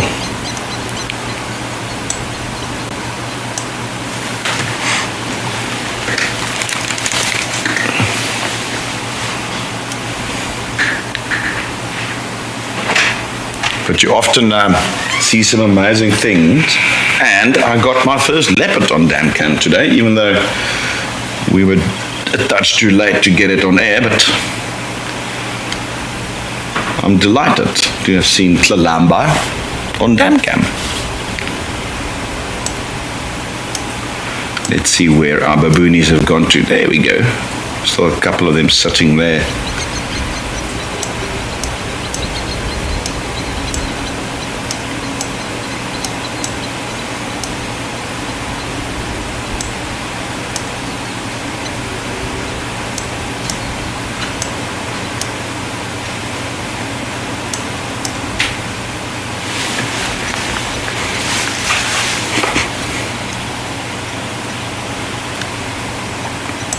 I just love the sounds, It's just so nice.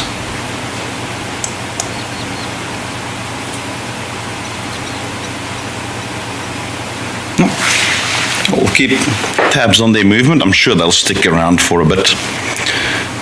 Hopefully they will come a bit. We are getting a little bit more activity. And what Tlalamba has not realized, or maybe she has and she's just pretending, is that the impalas have moved into this thicket and they are behind us, not directly behind us, but probably only about 20 meters away from her. And she is sleeping peacefully and either pretending that she doesn't know or she's aware and she's waiting for them to come closer before she moves. But it's fascinating to see that they have come so close.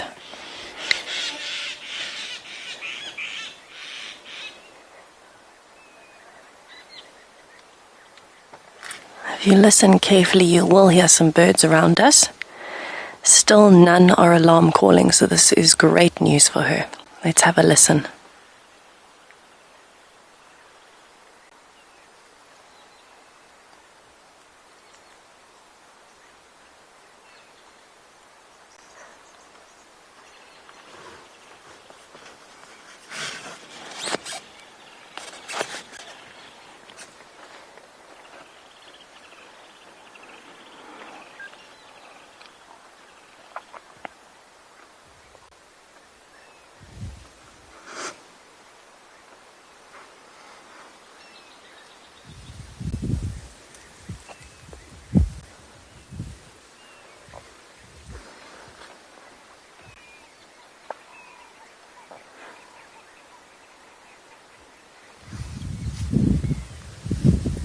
The shade has progressively started getting bigger because the sun is much closer to the horizon.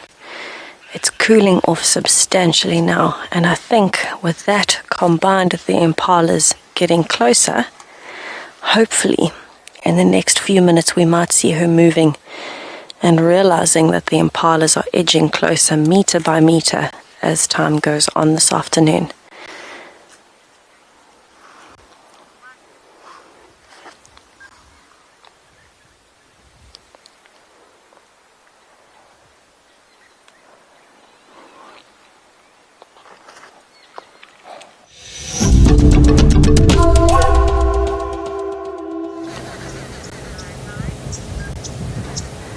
Well, I haven't been able to tear myself away from these tracks.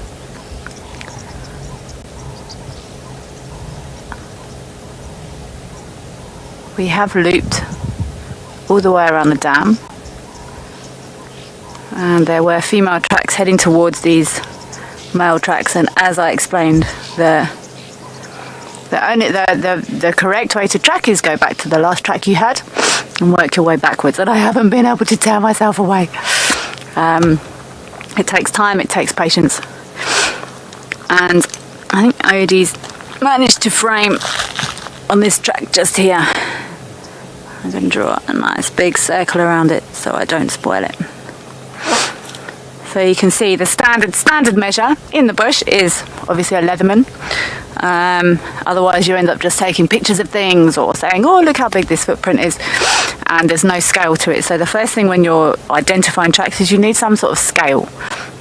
So you can see this beautiful big leopard track here is the same size as my Leatherman, which I don't actually know how big it is. In centimetres, it's 10 centimetres is the size of this track, so it's the same length as this. It's not that far off the size of my hand, and that's one of the things that tells us it's a big male. I did go back, I had a walk around at the dam, couldn't find any other tracks there, so I came to the first set that I saw. It's very thick at the moment.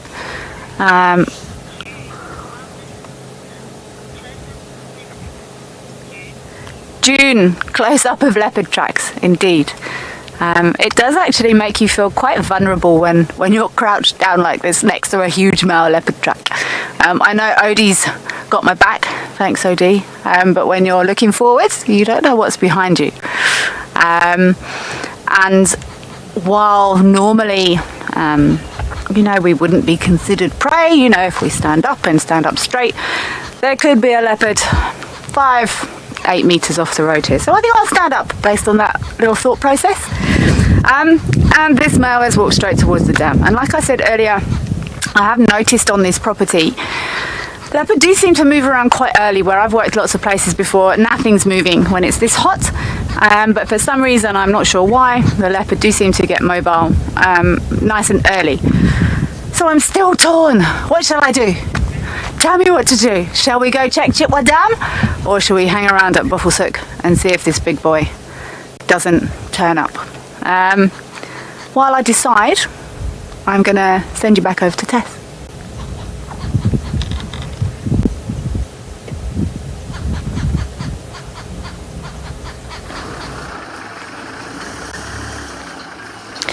So we have just had another game viewer join the sighting. They are trying to reposition themselves at the moment, so you will hear some noise in the background and some chatting.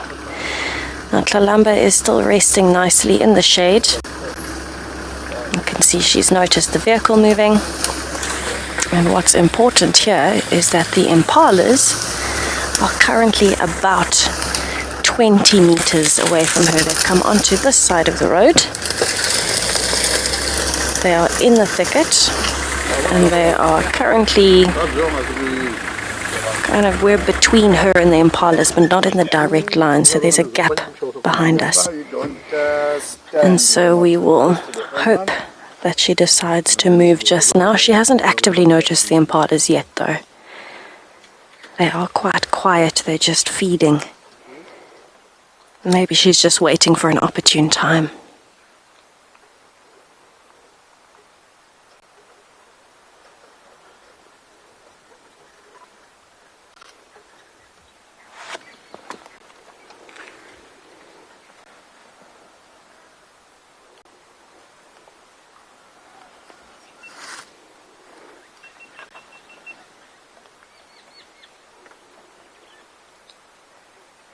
So we're starting to get to the phase of golden light now. And I'm hoping that that combined with the impalas edging closer and closer very slowly, that it won't be too long before she starts to move. But at the moment, because it is still quite hot, she's just panting heavily and still sleeping on her side. In the exact same position, there's the game path. So they're also different on the front. Yeah, it's like a pose. So also identify them looking at the spots.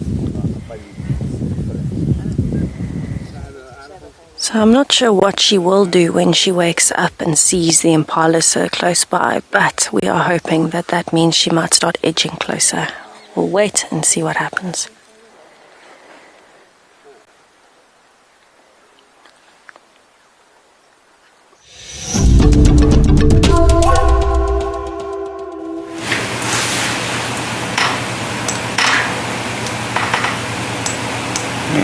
The troopers now come into the open, and something spooked them. I couldn't see what it was.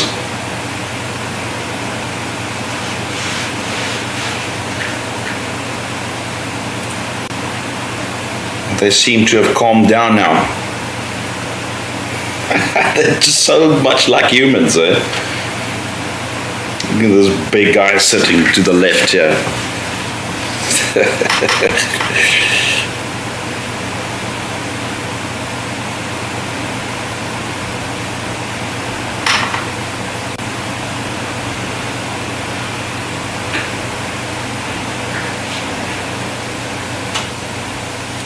A little bit far away, but often when they're close to the camp, you can actually hear them talking to each other.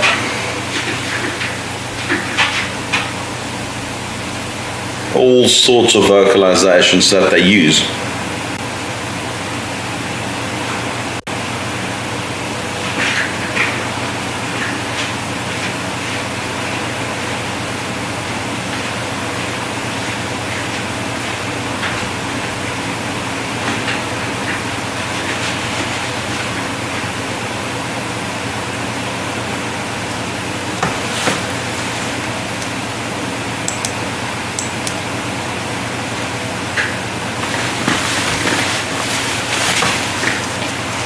It's really fun to watch them. They're always doing something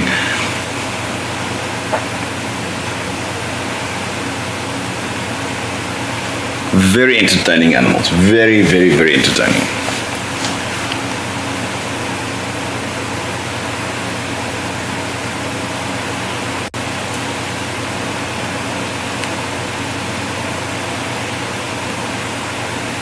See how they scratch all the time. Obviously fleas and so forth, ticks.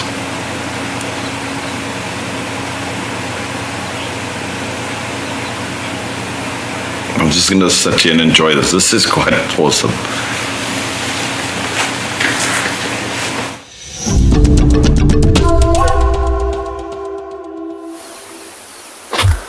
Welcome back to Pridelands. We just moved towards the Ndlovu Dam to come and see what's going on over here.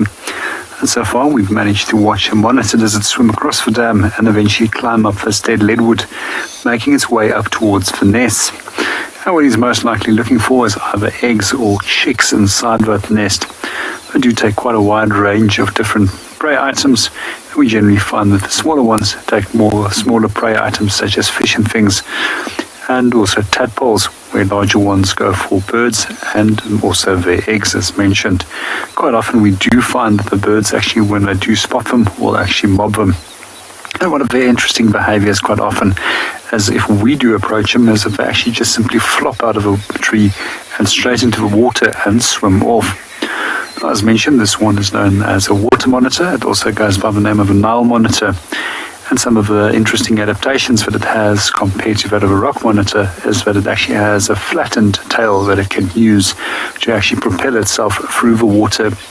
And in both of these species, they've actually got incredibly sharp claws, which is designed for actually clinging onto trees like this and to climb up, but also for digging purposes. And when it does come to digging, sometimes they also dig out scorpions, and in the case of a Nile monitor, they'll also quite often dig up the nest of crocodiles and then consume the eggs.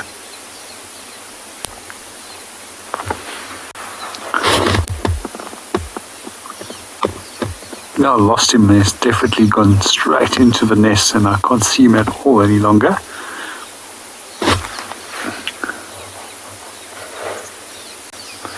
It's also another interesting behavior. What I find with the monitor lizards is that both species will actually lay their eggs in the side of termite mounds, and they'll actually dig open the sides of a termite mound, and then the heat that is generated by the termite mound actually assists with incubating the eggs. And at the same time, it also provides the young monitor lizards with their first meal.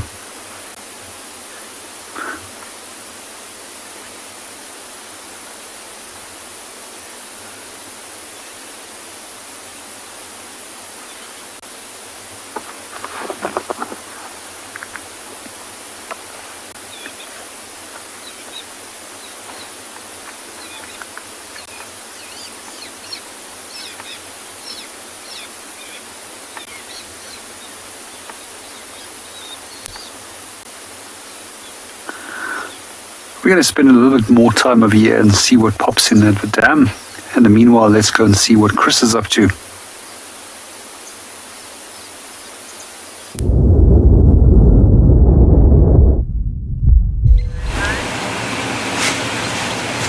I just can't get enough of these baboons. They are just so entertaining. Look at these two. There's an impala. The gate crashes the party.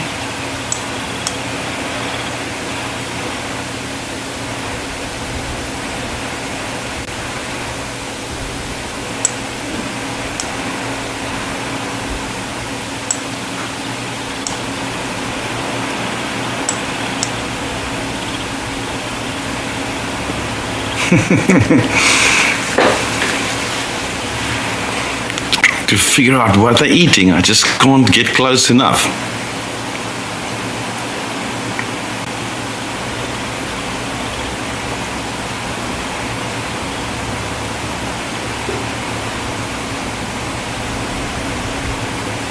Just note how cautious this impala ram is before he goes to the water.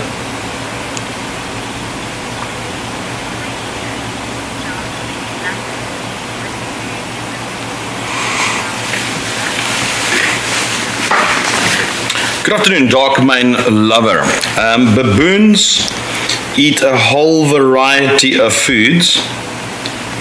The bulk of their diet, or at least this baboon, the Cape or Chacma baboon, the bulk of their diet is normally grass and grass roots. However, they will eat almost anything: fruits, seeds, blossoms, bulbs, bark of trees. I've seen them.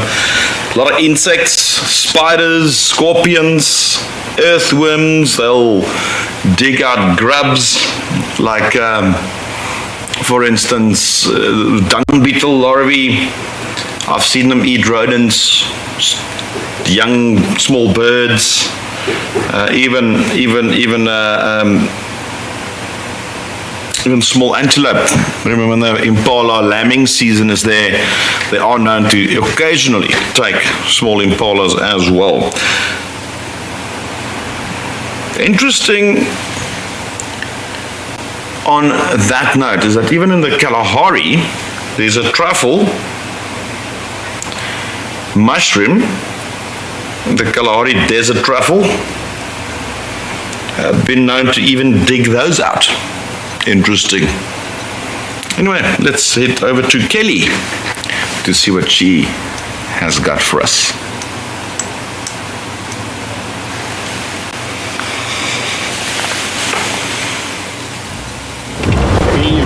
Send a message, Chris. Too late.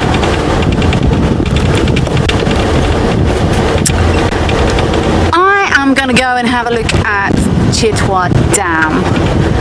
I'm going to shake it off and then maybe come back to Buffelshoek Dam in a little while and see if some fresh eyes on those tracks can't shed some light on it. It's a beautiful afternoon.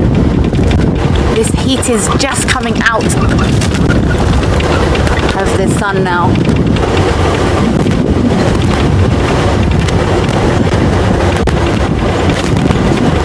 I think Chris was saying earlier we might be expecting a cold front to come in. My forecast did say we might even get some rain later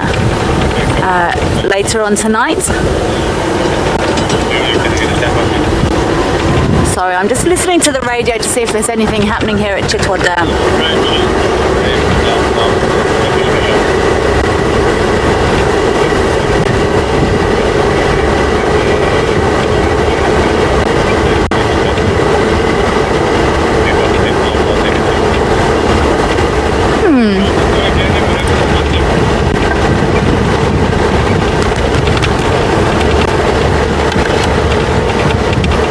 I'm going to try and work out what's going on here at Chitwa Dam, and we're going to go back to Tess to see what she's doing there with Talamba.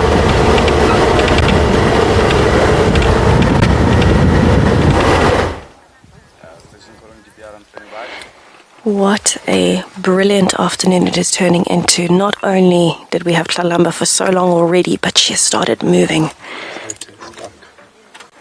And she is scraping herself against the tree. She's going to scent mark. And she seems to be on a mission this afternoon. All of a sudden, she got up. The impala spotted her straight away, so she had no chance. And she has decided to move off on a scent marking mission. We're headed up towards the area of quarantine. It is quite thick. You can see the grass is long. And we are trying to follow her as best as we can. But how gorgeous is she in the golden light? Unreal. So now we do have another game viewer in the area with us. There is another one that will be coming in as well, since the cubs are not here.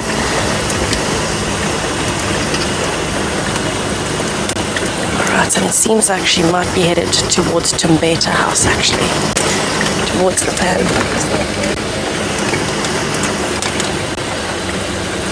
Alright, let's see what we can do. Right, she's coming. She's coming.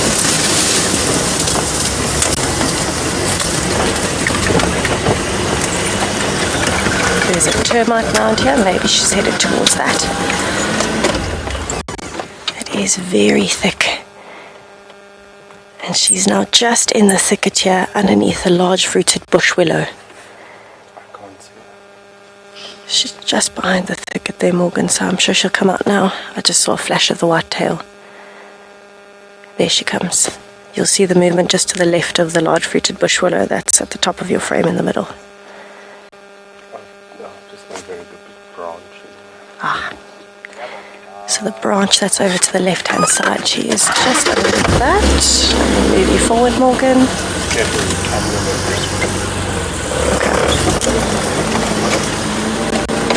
There she comes. Now this light is by far the best light for a leopard moving in terms of us seeing her coloration and how she moves through the grass.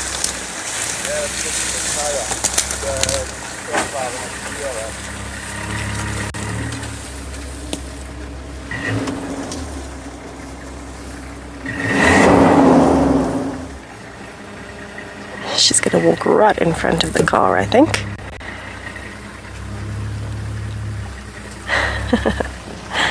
Now we're on a little bit of a slope, so it's very low down where she is, but she's going to come out. Oh, there she comes. She's just popped up behind me, so I'm going to try and duck. There she is there.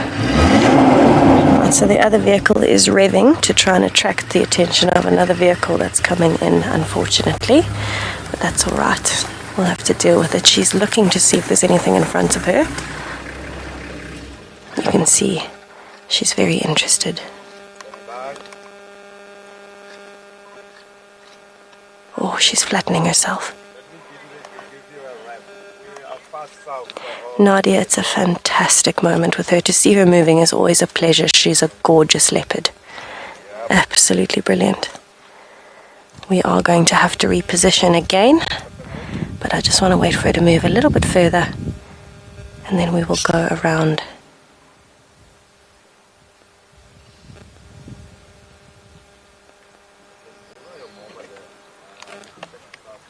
See how she's lifted her tail? Because she's in the open, she knows she's been seen. Alright, let's reposition again. She's going straight towards Tumbeta House and the pan. And there is a pan there. And we are going to have to try our very best to reposition with another vehicle here. So we are kind of changing the frame a bit just so you don't see the other vehicles. Vehicle coming in, and we're going to have to do the best that we can with this gap, Morgan. Sorry, because we've got other vehicles here, it is a little bit difficult, but there you can see her drinking at the pan. Absolutely brilliant moment. Let's have a listen.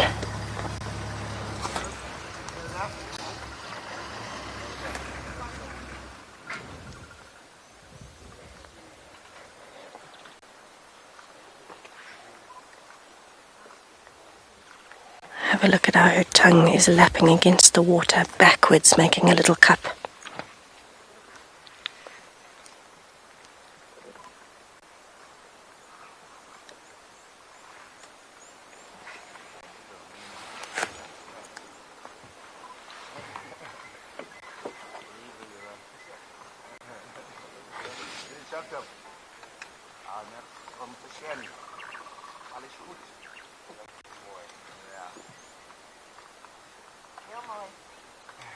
You can see how her tongue curves backwards, and she cups the water in the back of her tongue, not on the front, but on the back, and pulls it up into her mouth.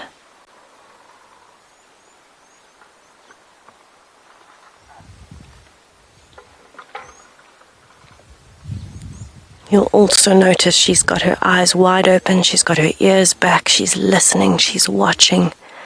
This is a very vulnerable position for a leopard to be in. And just like that, she wants to head off.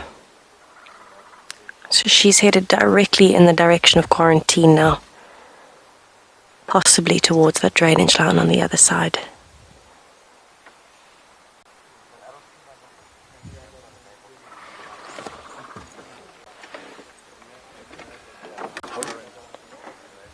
Right, we're going to reposition.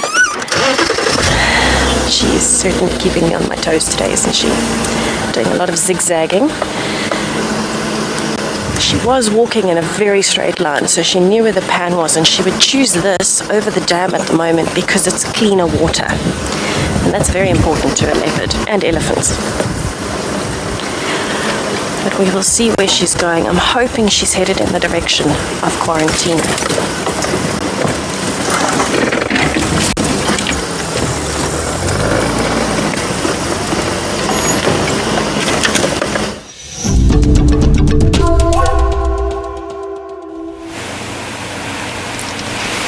Look at this. Now I'm operating the dam cam, which is obviously stationary, but that seems to be the light of the dam cam itself. And the squirrel has been eating the seeds of the marula tree now for probably the last, for an hour. He has been eating, moving, getting a new one, coming back, eating. quite nice. And I mean, there's plenty of these marula seeds around. I mean, the trees have stopped producing fruits, and the fruits all been eaten, but a lot of these hard kernels remain.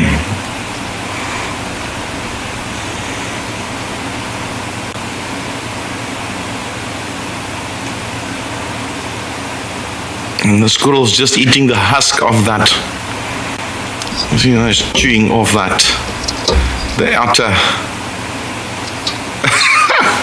What is he doing? No, it's just lying flat. The thing's obviously baked quite warm, so it's quite nice for him to just lie on it.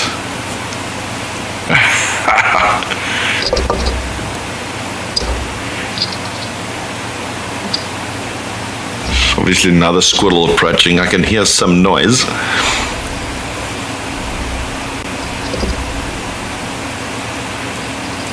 And off he goes. Gonna find himself another marula. Fantastic. Let's see what our baboons are up to. And see, the sun is about to go down. Just get that lovely late afternoon glow. Shades are getting longer.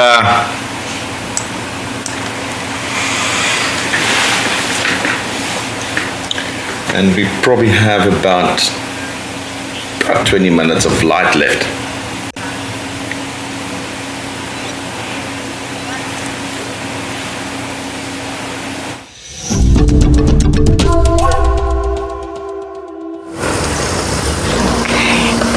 We have found Chalamba.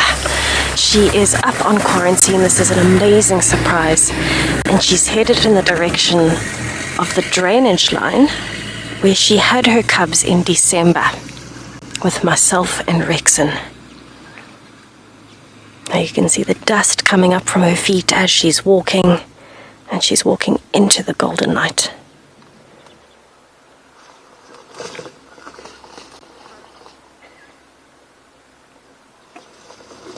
She is on quite the mission today. She has not stopped since she got up earlier. other than to drink water.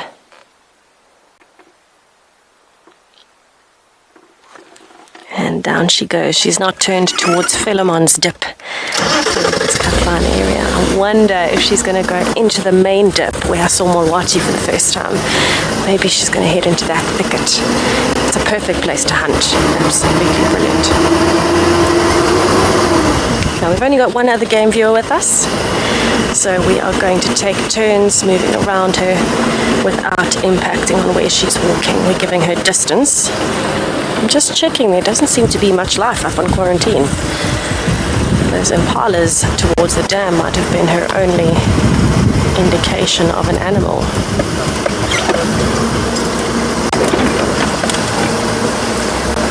Right, so here you can see her walking down the road.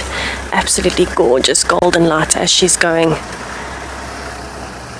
You might see another vehicle coming into the frame, hopefully not.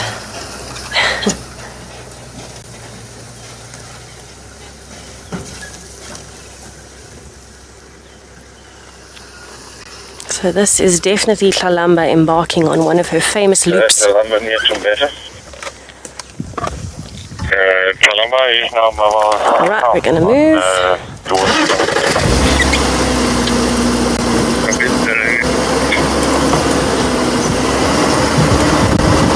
Right, we're going to keep up with Tlalamba. Hopefully she's headed towards Philemon's dip and she might cut into the drainage line. But I'll send you to JP at one of the water holes. Thank you. Who's in control of the lock and how many kids is that lost?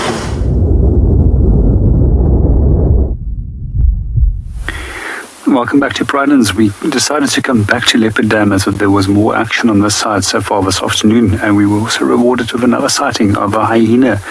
A few moments ago, our hyena was actually wallowing in terms of cooling itself down, and now it's relaxed and had a quick drink. But what it doesn't know is that there's 4 wild dogs that are lying away some 80 meters away from it.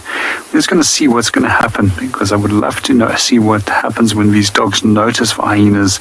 So far they haven't, and it seems that he's actually going to move into a general direction since we've been watching his general movements. Let's see what happens.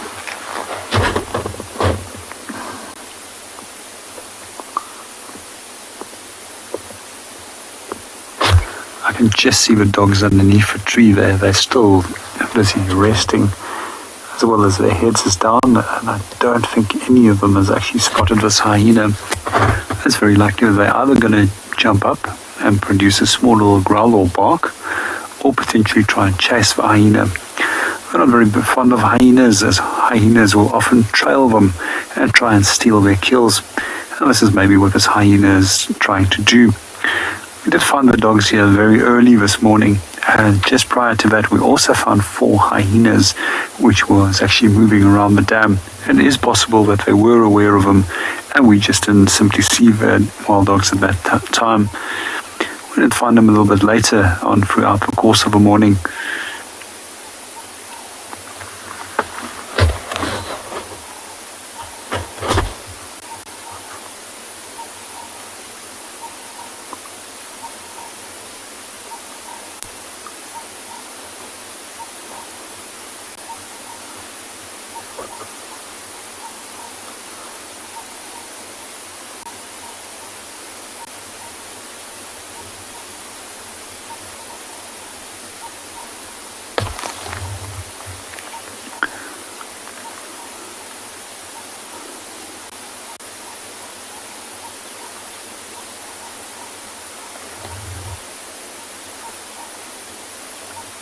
While we wait to see what's going to happen between our hyenas and wild dogs, let's go and see what Tess is up to.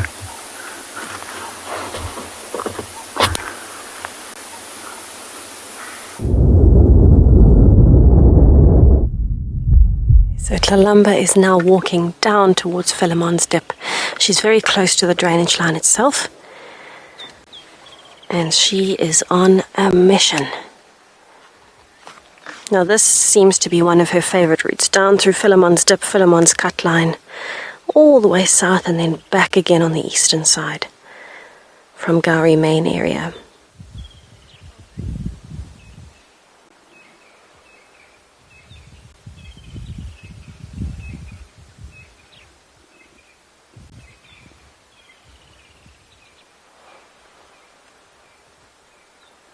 Now, because she's moving so far and so fast on such a mission, I doubt she's taking us to the area of her cubs. I think she's left her cubs in the drainage line close to the dam, and she's on a patrol at the moment. She's scent marking, which means she's being territorial. She's moving away from the cubs. In my opinion, that's what I would think she's doing.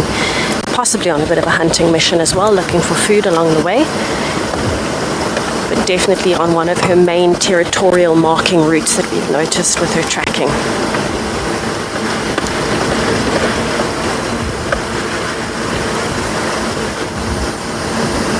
Oh, she's gorgeous. Cat lover, usually Kalamba will only be away from her cubs for about a day or so at a time. But if needed, she might disappear for 2 days. The cubs are still young though, so they will need milk fairly regularly. And of course, she's going to need to bring them to carcasses as well. So at this stage, I would say she would be away from them for a maximum of about a day or 2 at a time, if that.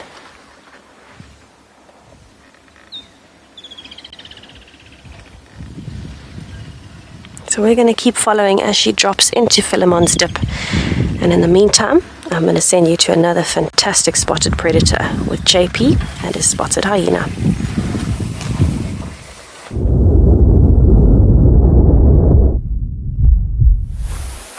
Welcome back to Pridelands. Our hyena definitely smelled the dogs and then now started moving off as the wind is blowing straight from them towards where we are. He's now moved straight towards our vehicle and went to go and move off into the distance. He's probably not going to go too far. Most likely just go and lie up somewhere close by where you can keep an eye on the dogs and then follow them as they go out for a hunt this evening.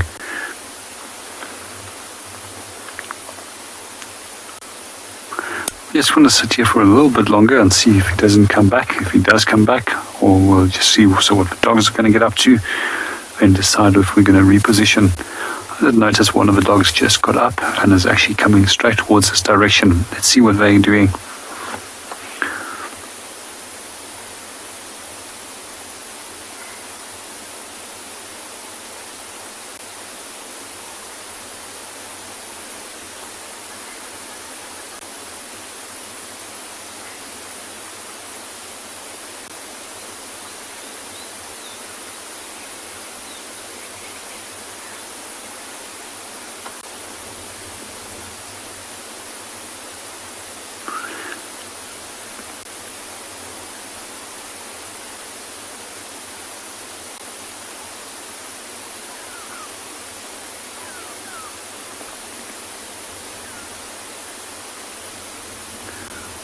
We're just going to stay here a little bit longer and see what they're going to get up to. Let's go and see what the rest of the teams are doing.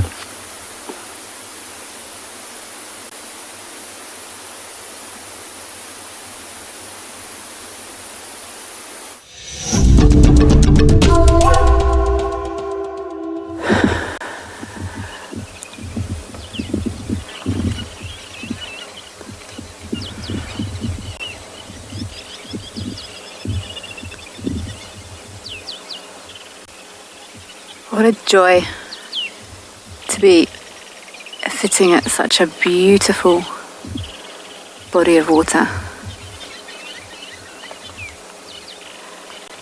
It's just before 6 o'clock here, and after a hot day,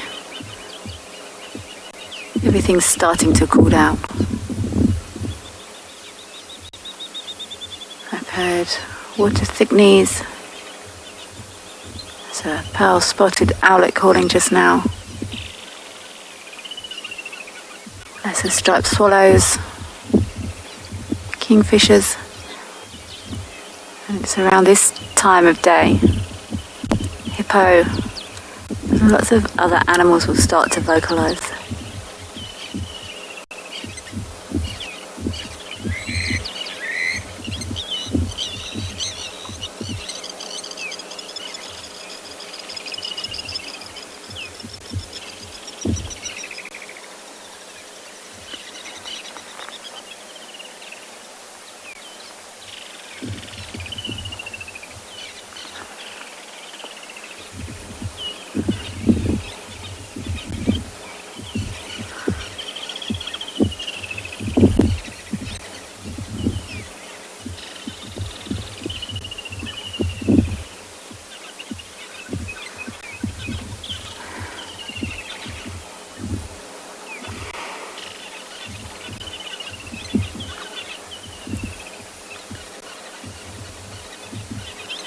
Gonna sit here quietly and enjoy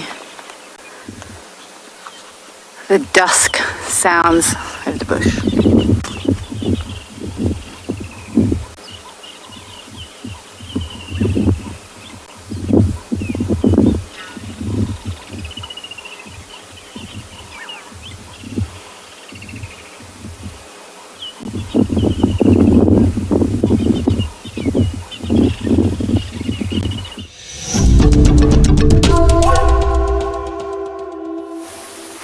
Welcome back to Pridelands. We just watch the dogs actually greeting one another, and generally that's a behavior that they will perform just prior to that they go out hunting. They then decided to come for a drink. However, the fourth dog is still resting up in the shade underneath the trees. Let's sit and watch him for a little bit longer and see what they're going to get up to.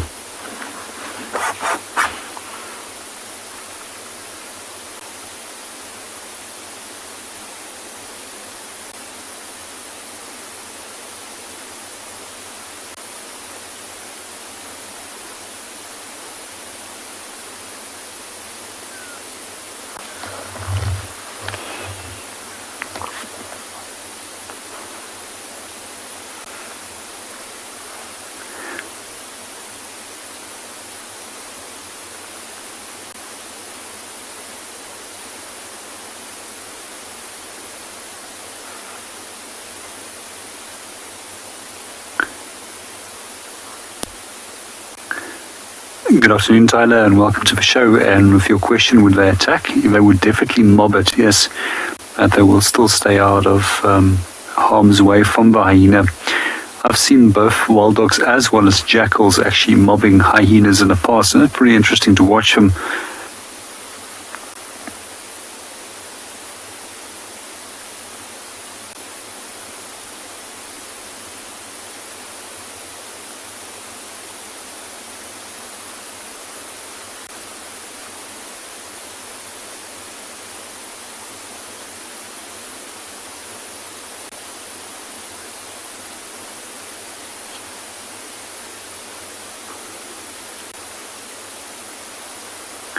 Good afternoon, Him, and welcome to the show. They are relaxing at the moment, but I think they're going to start going active very, very soon.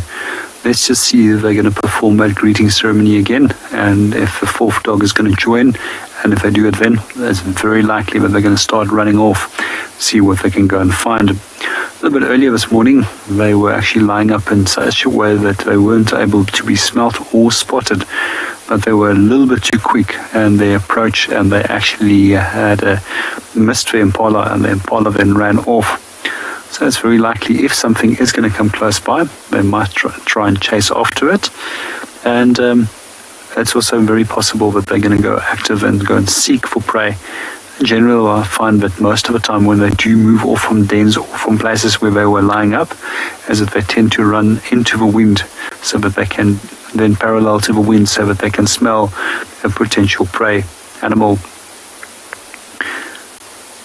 And for those of you that are first-time viewers, one of the animals that they like to prey on is actually impala, especially at this time of the year when we're going into the rut and there's a lot of fatigued males by the end of May.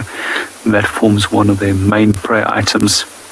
But they'll go from anything as small as a mouse up to hares. I've seen them a few times taking hares. One of the things that they do say that they take is birds, although I've never personally seen them taking a bird.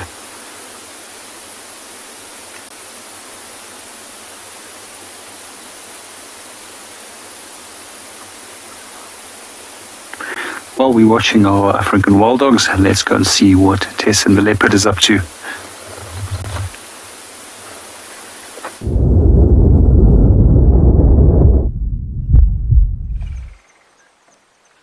So Tlalamba has taken an unexpected turn this afternoon. I thought she was going towards Philemon's Dip. She's turned off onto Ingwe Alley. We're about halfway down the road. And she's sitting, listening and waiting. She can hear something we definitely can't. You can see her ears are trained forward. She's very focused. And I'm sure she's wanting to hunt. She's seeing and hearing some form of movement there that we are not aware of in the thickets.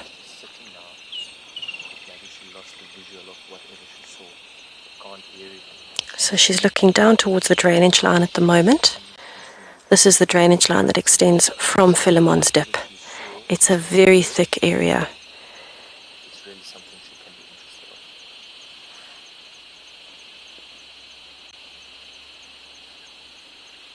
She bumped into a steenbuck earlier, and it was the first time we'd seen her really quicken her pace. She moved rather before she spotted it. And because of that reaction, we know that she is interested in hunting.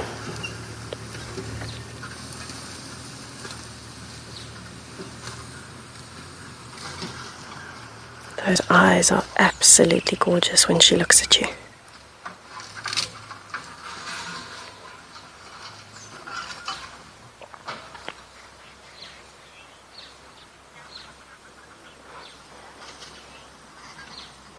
Jade, that's my second name. Lovely to hear from you, Jade. Thank you for your question. To me, her stomach does look a little bit flat at the moment, but when she walks and you look at her profile from the side, you can see it is hanging a little bit above the mammary glands. So it's not just the mammary glands that are hanging down. I know it looks hollow from the angle that we're looking at, but this is normal for any leopard that is in fit condition. She does need some food, but her stomach is hanging, so there is something in it. And we could see when she laid down as well, there was a bit of a bulge on the side. So when it's hanging like this, of course, gravity is going to make it look a lot thinner than it is. When she's lying down and you can actually see everything that's kind of pushing back against the skin, then it looks a lot fuller.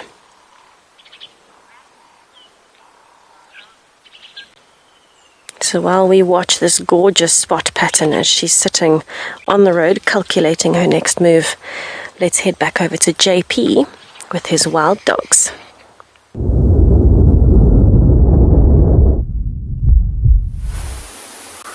Welcome back to Bridlands. The dogs now actually went to go and lie down and they're entirely relaxed. It doesn't seem that they're going to do anything.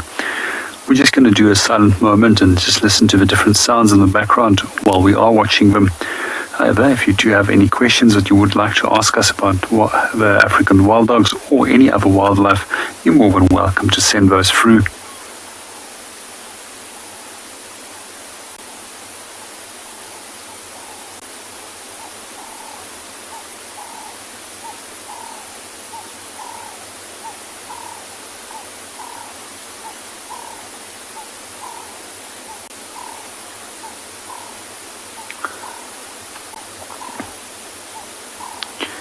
Good afternoon, Lola, and welcome to the show. And Lola's question is, does the females join in on the hunts? Yes, everybody joins in on the hunts. So when it does come to wild dogs, everybody contributes to the success of the group when it comes to hunting.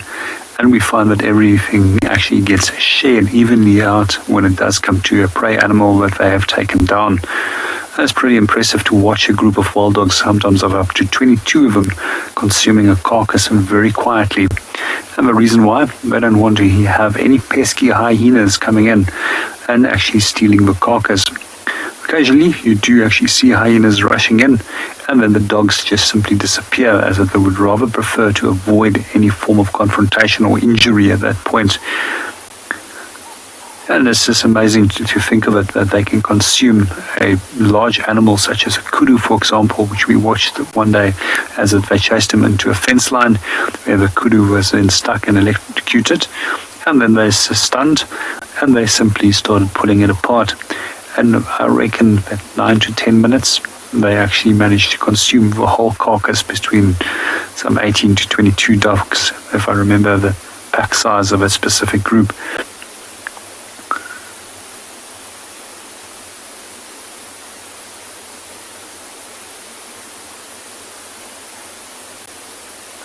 For me, this has been a pretty awesome day so far, being able to see wild dogs twice and actually being able to see them for 3 days in a row now. And I just love watching them, and I just enjoy that beautiful coat patterns that they have. But while we watch our dogs, let's go and see what the rest of the team is doing.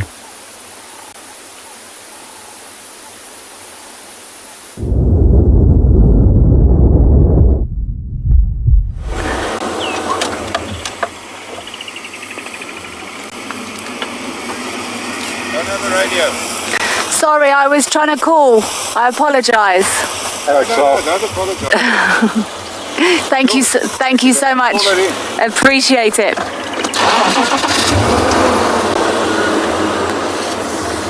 Wow, what a stroke of luck that was.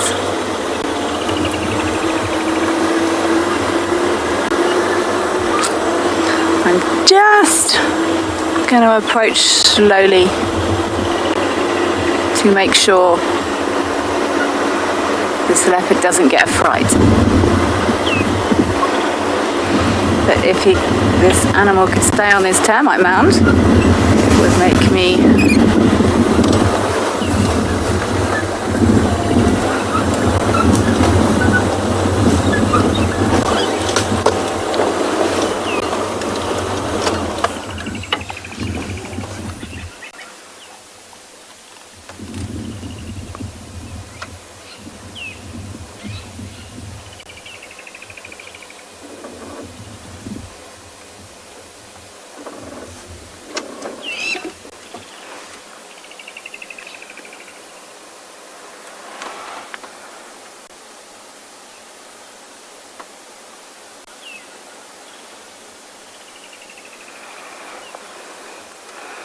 Well, good afternoon.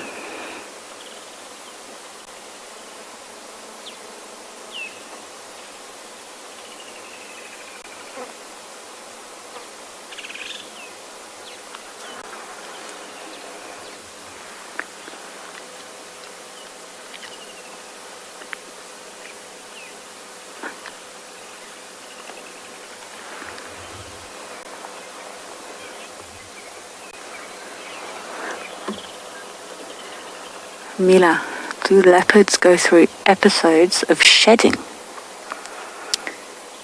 I don't think they would grow winter and summer coats, but yeah, they will molt. They groom themselves like any other cat.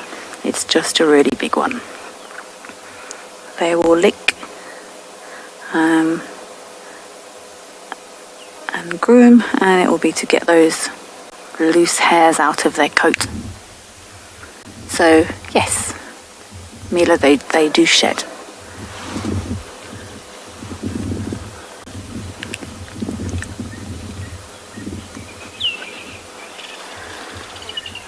Okay, team.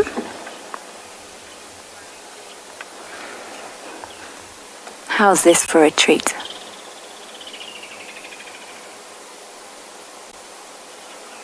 We are far from where Marips was last seen, and he just turned up out of nowhere. So my loops and my tracks and my re-loops, and then this beautiful boy just arrives out of nowhere. He's looking at something over to the right here. I'm not going to pull forward because I don't want to disrupt his behaviour, whatever it is he's looking at. But what a joy. Let's just enjoy this boy posing beautifully on a termite mound.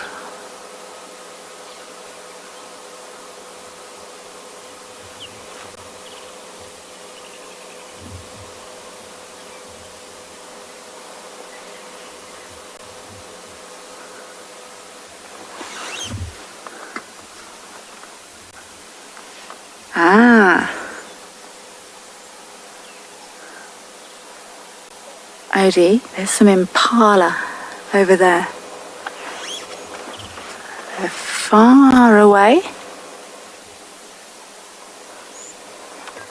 Hayley, this leopard is indeed so beautiful.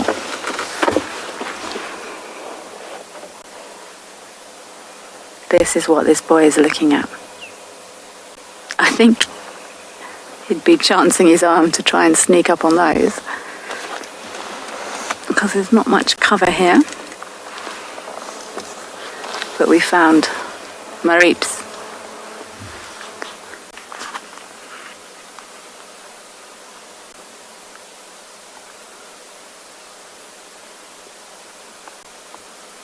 I'm not sure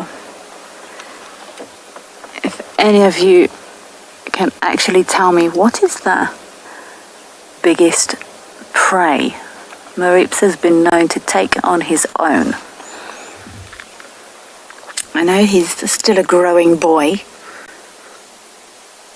and quite often these adolescents sometimes lack some of the finesse of these super predators.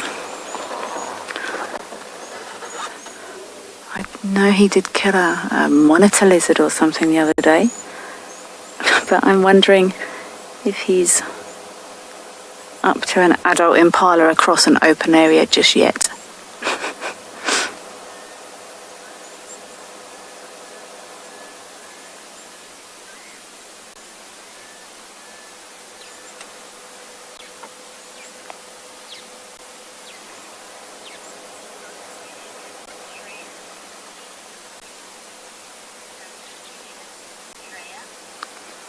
Shreya, he's actually on Chitwa, quite far.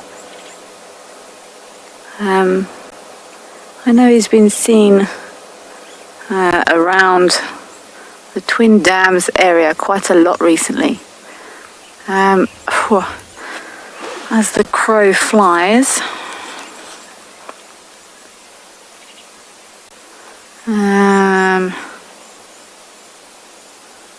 let's look as the crow flies.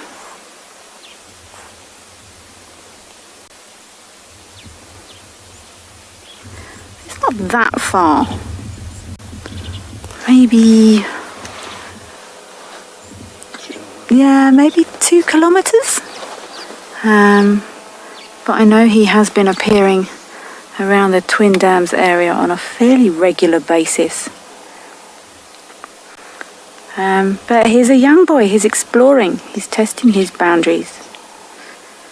He wants to strike out on his own.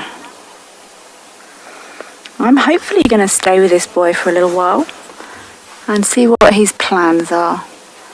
In the meantime, I'll send you back to Tess, who's still with Talumba.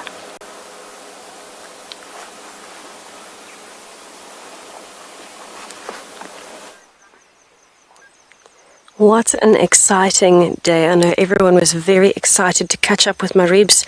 Well done, Kelly. I'm so glad you found him. It seems that on this side, Talumba has sat still exactly where she was earlier, sitting in the road. She's now laid down on Ingwe Alley. Whatever was fascinating her seems to have moved. And now she's just relaxing and listening. And it's a beautiful time of the day. The light is dropping. And we're starting to hear some of the dusk chorus. The animals are starting to go to sleep and the nocturnals are waking up. Let's have a listen. There are some lovely calls around us, arrow-marked babblers and some other birds. Let's have a listen while we watch her resting in the road.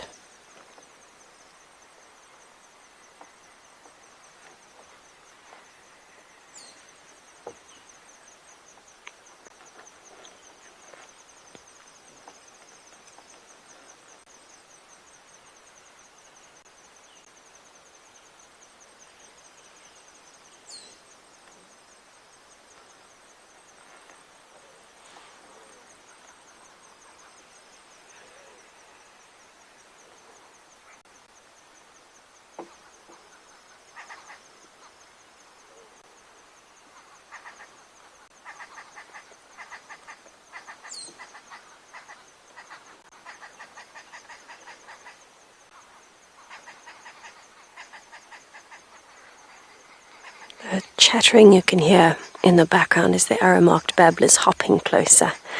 And I think she's starting to take note as well. You can see she's looking around. So let's see what she does in the next few minutes. Maybe she might get up and move.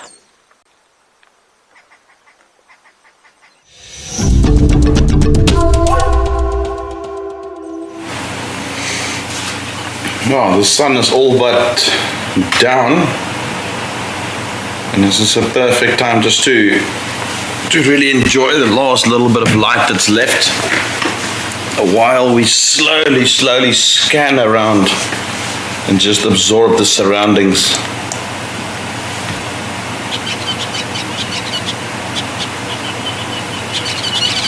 listen out to all the lovely sounds.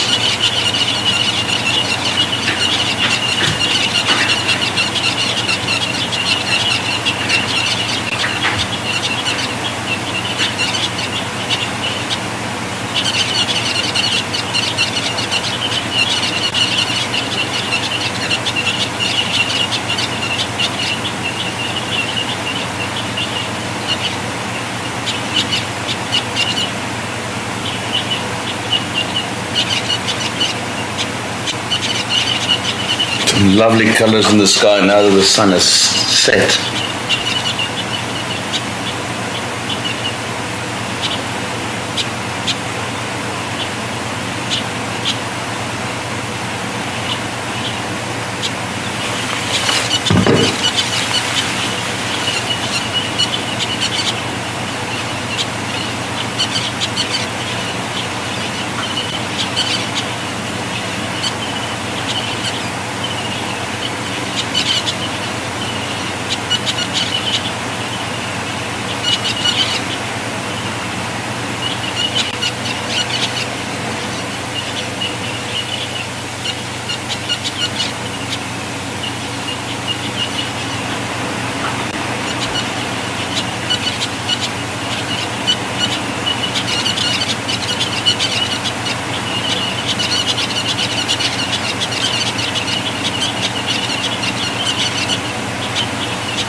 Soon it's going to be totally dark. This is one of my favorite times of the day. Everything just seems to start to quiet down, and it's just magic.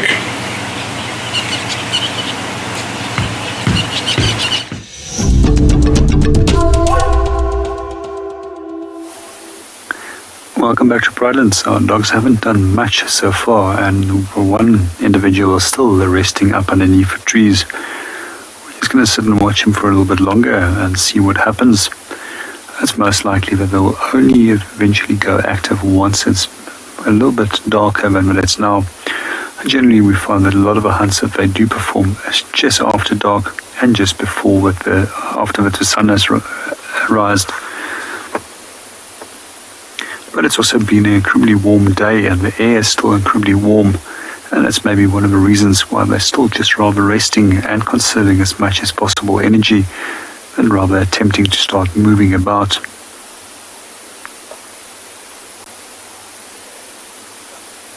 At the same time, we'll every now and then just see them lifting their heads and looking around to see if there's anything that is approaching the dam.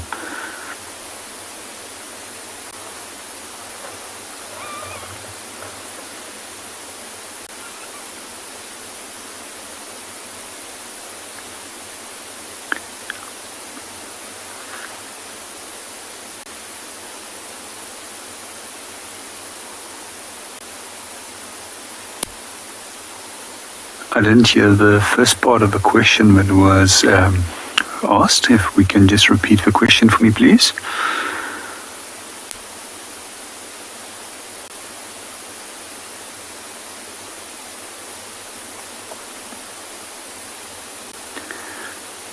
Good afternoon, Megan, and welcome to the show. I haven't really seen that dogs will really alarm call so much to them compared to other predators such as cats and mongoose and species such as snake. There's been a whole bunch of different birds around them the whole afternoon, and none of them has actually produced any form of warning call to inform one another. So most likely they see the dogs more of a neutral threat compared to a cat, for example.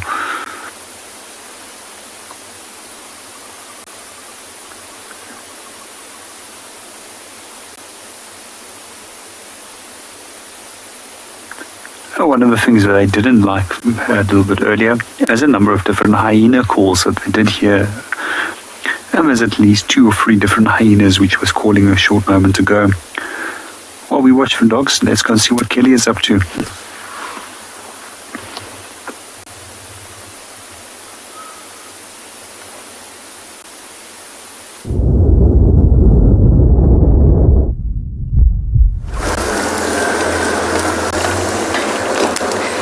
Kelly is still happily here with the young Marips.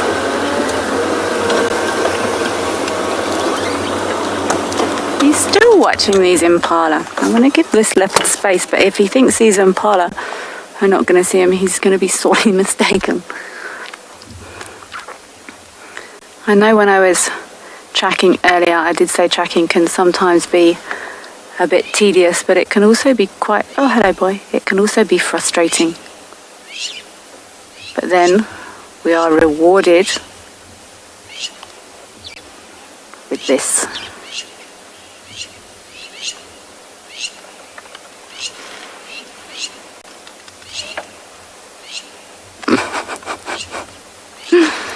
Ah, my reaps, that was more than close enough.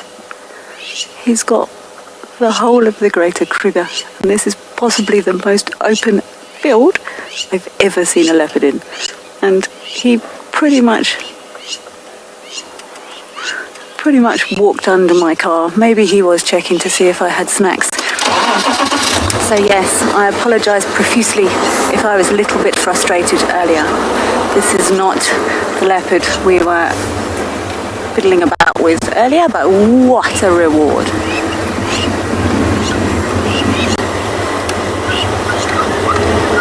Look at this, look how open this is. Oh, what a joy. You can see I'm giving him lots of space, much more space than he gave us. It's very important to me that we don't interrupt the behaviour of these animals. Is he going to go and play on this log? Susie, what are a leopard's best stalking tactics? Not walking through a completely open field. Oh, okay, which way do you want to go, boy?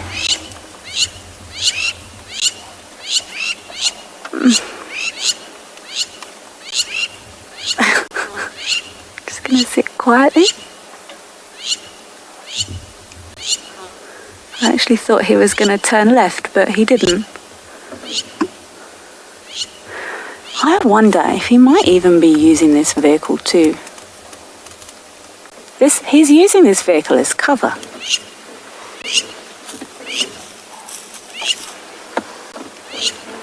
So, Susie, this is possibly a leopard stalking tactics. See, he's thinking, he's going.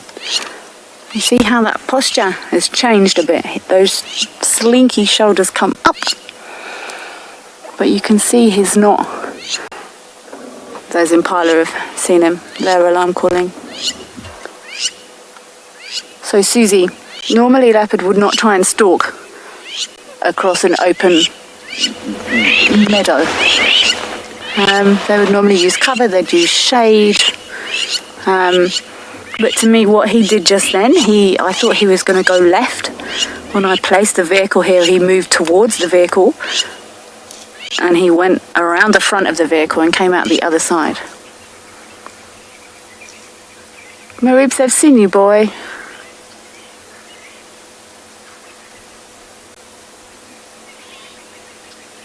They've seen you.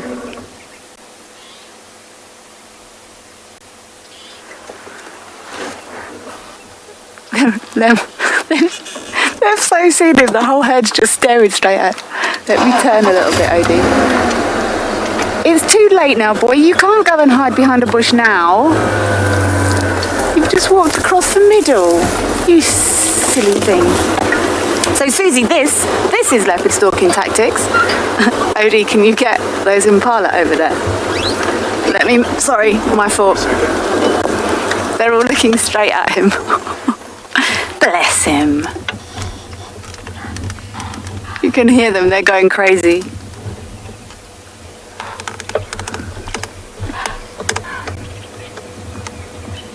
I can still see him on the left, Odie, but I want to show everyone these impala. There's like 50 impala all just staring at him, shouting. And he still thought he was in with a chance. So you see, now he's moving around the back of these trees and these little, what cover there is here. But it's a bit late now. He's just walked right across the middle of an open field. But, you know, he's young, he's learning. this is a good lesson. But I have actually been in vehicles before where leopard have used the vehicle for cover up, but I do try and, I certainly don't do it intentionally, and I am going to give him lots of space because I don't want him to use this vehicle for cover. This is not what leopards should be doing. And if it happens by accident, then, you know, but I certainly don't want to encourage it. Where's he gone? Oh, I certainly don't want to encourage this behaviour. But it does look like he's hunting, or trying to. Bless him. And he's gone into this thick area now. So let me see if I can loop around, and maybe we can get another view of him. Go this way.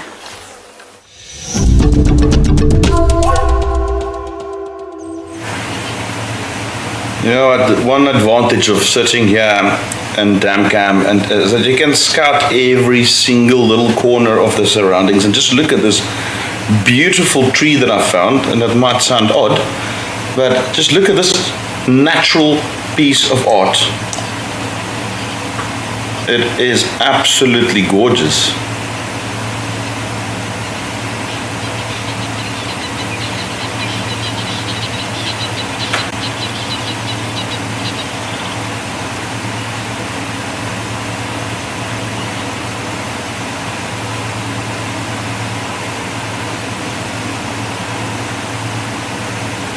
Such a beautiful shape.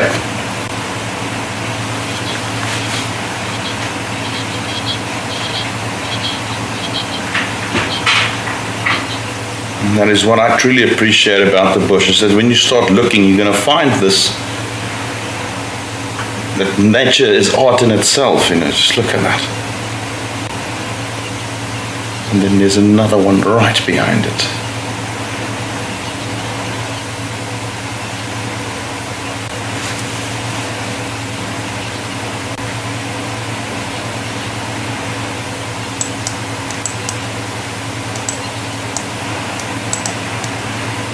Something went wrong there. Something went very wrong there. Sorry about that.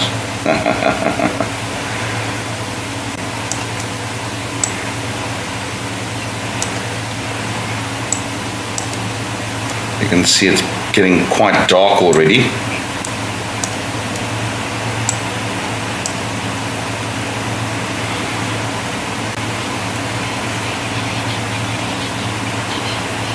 Soon it will be totally dark.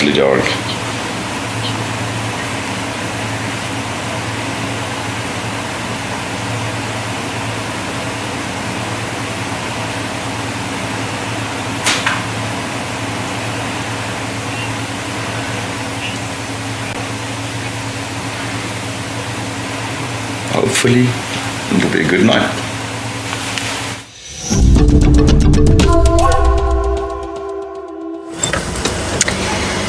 Finally, Chalamba moved into a drainage line and we could no longer follow her. So we have lost her, and it's not often we get to say that we spent the first 3 hours of safari with one leopard, and we've just bumped into some elephants. Now the light is fading pretty fast, but we're going to see what we can do. It is a mother and calf. They're at a little mud wallow, and in fact behind them is the drainage line where Chalamba disappeared.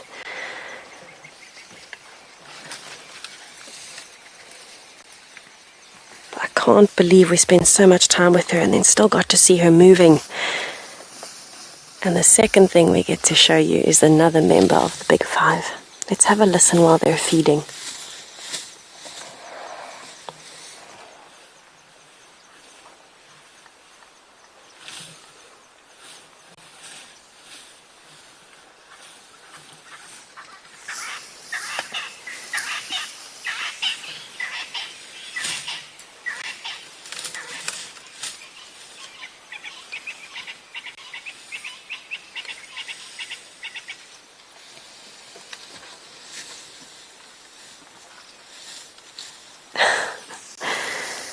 The calf is actually pushing against her back legs. I think it's trying to get at the grass underneath her feet.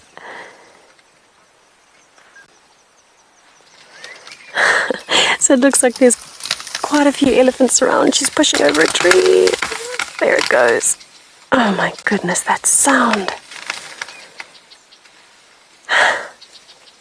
I think she was looking for some roots. We're going to watch her carry on feeding now that she's accessed the roots, and send you over to JP to see what's happening over there.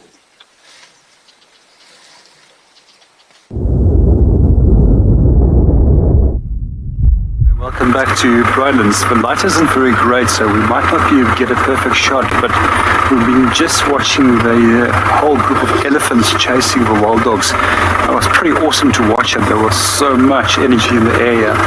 It seems that they've now relaxed, and they're actually trying to smell where they've gone. It's most likely that they'll continue trying smelling them until that they're 100% sure that they're out of the area. That's such a pity we've just missed that.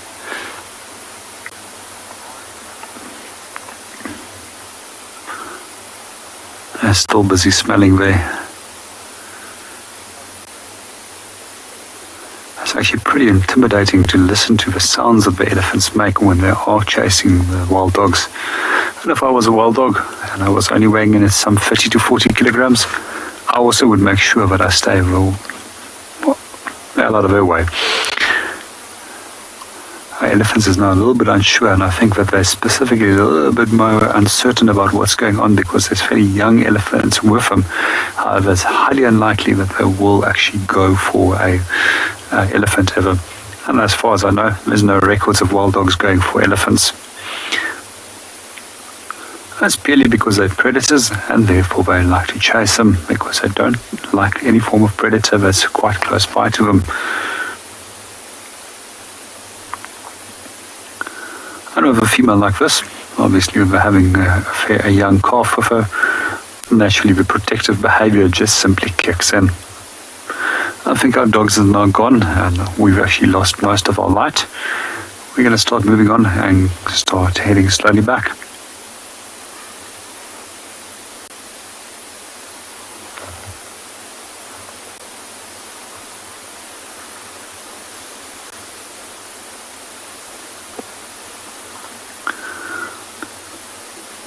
And meanwhile, let's go and see what Chris is up to.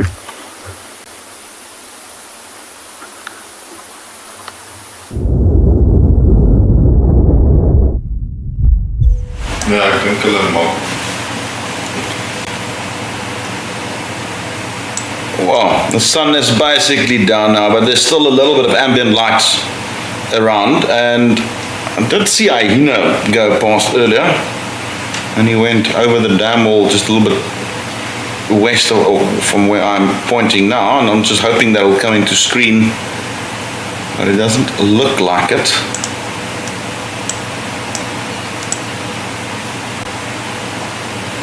So we'll slowly pan and just keep an eye out for it.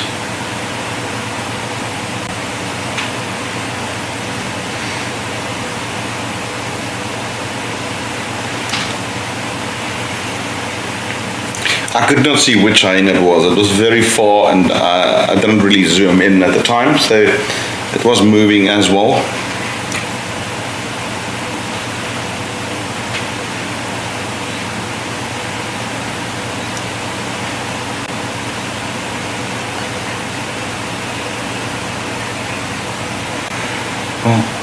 One thing I do miss from the dam cam is you don't get to get good sunsets because of its actual location.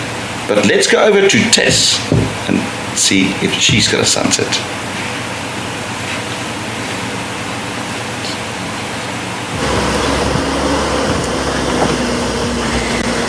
I am certainly on my way to find one, Chris, I can promise you that much. Myself and Morgan are headed towards Treehouse Dam. We want to see if maybe the hippo might be getting active and see if we might get a nice view of the sunset from there. We've got some very strange light this evening. It's that orange, dusty light color, where normally we have very distinct colors of our sunset that we're used to.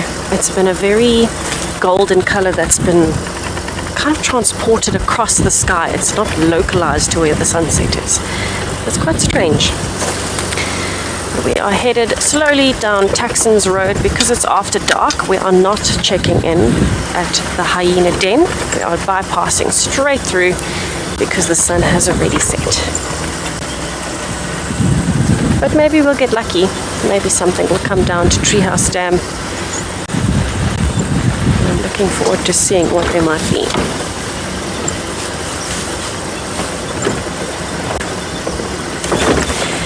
Erin, most nocturnal birds during the day will be perched, either on their nest if they are nesting at the time, or somewhere safe, and that's usually up in trees.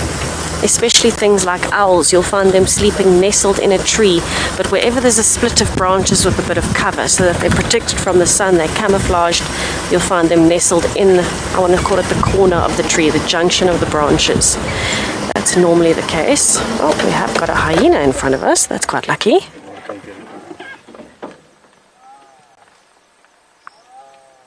Oh, and I can hear more.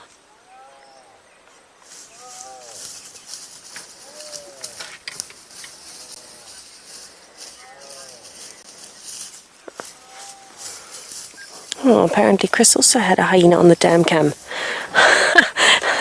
It seems that everything is coming out. We've got elephants and a hyena. So let's see where it's going. Okay, no. We cannot follow it. It's gone to the den site. Sorry. But we saw a hyena. Fantastic. We saw a glimpse before it disappeared down the den side road. Very lucky. Not sure which hyena that was, so if anyone wants to let me know, that would be fantastic. Fairly small hyena, quite dark. Got a few ideas of who it might be. But yes, we were talking about birds and where they would go during the day if they're nocturnal. And things that nest in holes would then go into the hole nests or the hollows of the trees. Ultimately, anywhere that there's shade and they're camouflaged would be the perfect place to go. Morgan and I started our drive this afternoon with a glimpse of a southern white-faced owl, but it flew away before we could get it on camera, unfortunately.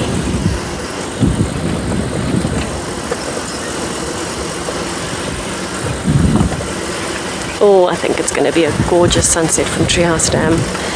We're almost on the dam wall now, and the oranges in the sky, we don't get this kind of color often, and that's also why we've had such good sunrises the last 2 days. Absolutely phenomenal colors in the sunrise recently.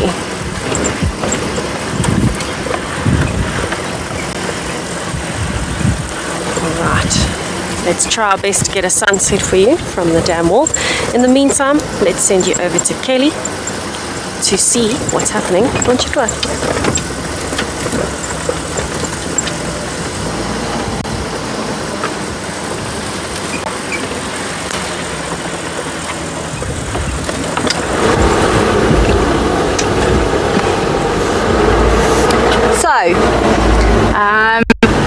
I've left that young Marips. He crossed that beautiful open area and he ducked down into some thickets. I maybe could have squeezed the car through there, but I think he was hunting and I don't want to disturb this boy. He's obviously still practicing. And I don't want to have any influence whatsoever on what he's doing or trying to learn to do. So I decided to leave him. What a stunning sighting with that young boy. Anyone that was concerned he hadn't been seen for a couple of days, he is fine and well. I'm not sure where he's going to end up. He's slowly making his way back in the direction of Djuma. But I think for ethics, I've let him carry on his practice hunting because he clearly didn't get it right. What a beautiful sky this afternoon. I've seen a lot of sunsets and they never get old.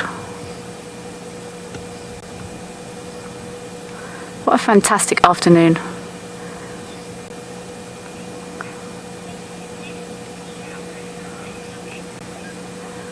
I'm going to sit here quietly and appreciate the amazing afternoon I've had. I'm going to send you back over to Tess and let's compare sunsets.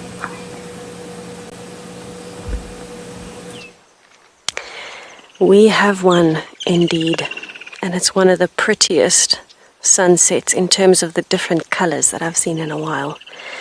Have a look at that orange glow as it's just hitting the tops of the trees and the surface of the dam. Fantastic camera work by Morgan as usual. So while we are here and we can appreciate this last little bit of orange light, there is not a better opportunity for us to just sit and take in the scene, listen to everything around us, and just kind of process everything that we've seen today, because it has been a cracker of an afternoon. It's been absolutely brilliant. Let's just soak it in for a minute.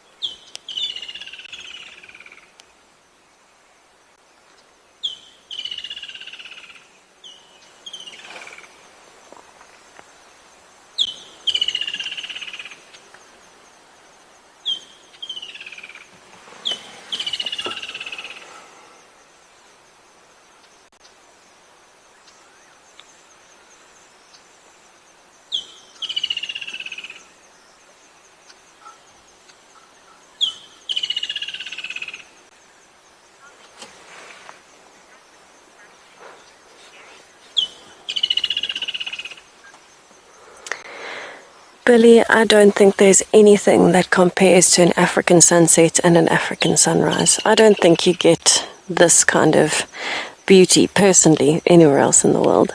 I know there are some places where it is absolutely gorgeous, but there's a whole different feel to a sunset here. With all the animal sounds, it just has something extra special. This is one of my favorite times of the day, this little quiet time watching the sunset.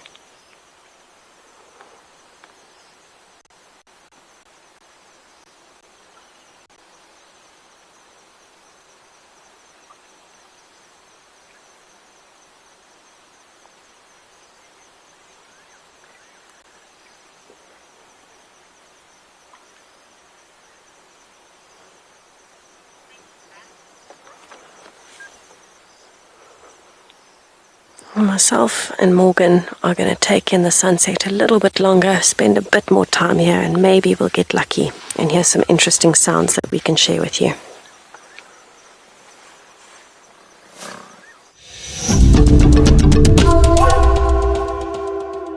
Ask for a link. Starts running low, grab another one. Love.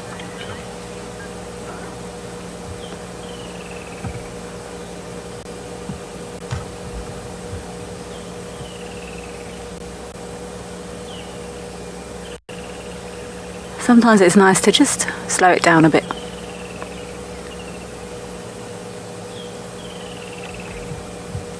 It's good to remember how fortunate I am to be here and how lucky I am to be able to share all of this cool stuff with everyone that's watching.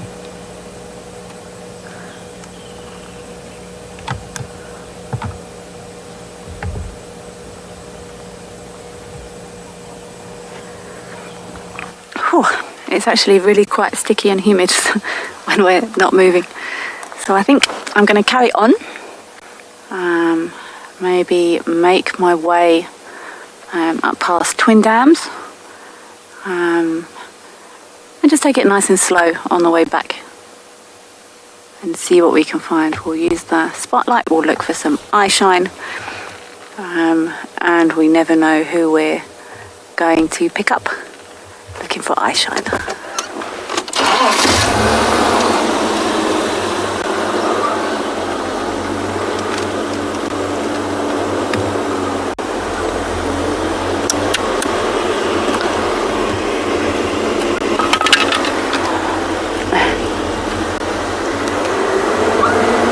Oh, I don't know where I am, Odie. Thanks.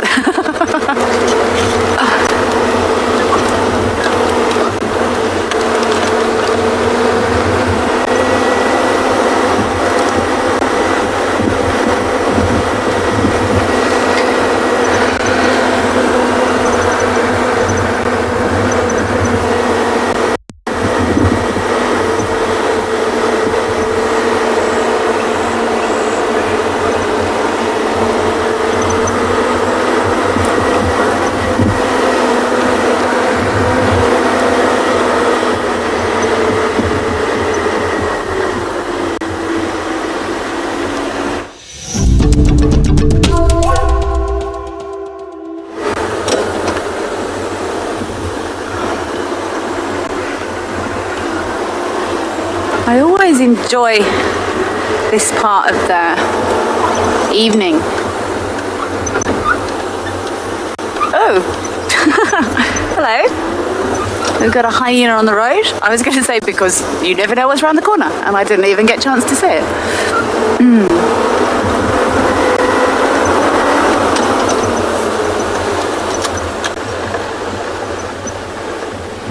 Where did you go? Oh, this is such a different world between the summer and the winter. I'm sure we've just got a... Oh, no, coming back to the road. Let's reverse a little bit. Let me just quickly scoot up to this corner.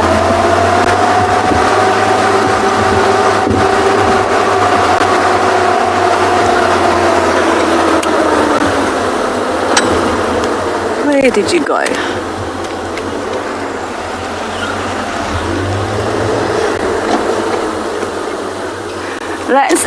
I just want to pop back into this pan. I think this hyena might go for a drink. I could be wrong.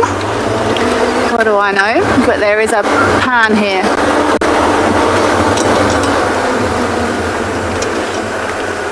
There we go. One drinking hyena. Say when, Odie? There we go.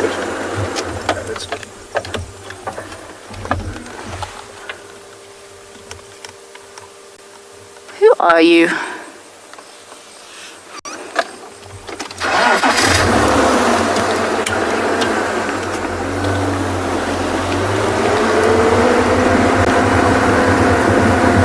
Let's see if we can get an ID on this individual.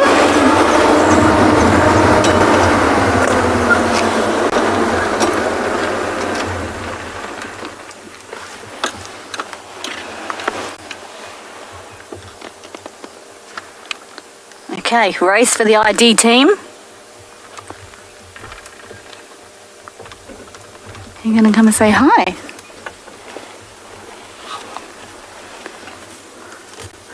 Well, no raggedy ears.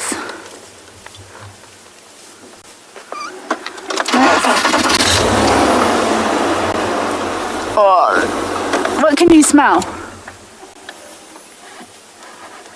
Oh, these animals follow their noses like bloodhounds.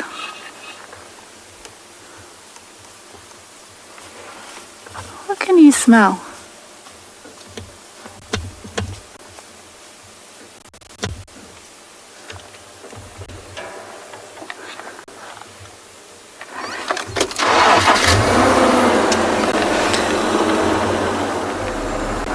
Hyenas often walk, you know, they walk down a road and then they follow the road but this hyena is definitely smelling something. It's just here.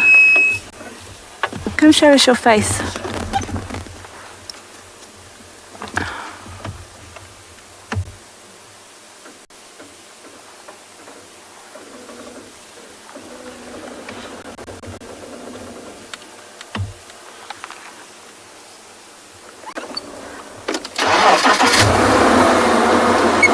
I don't want to block you, I'm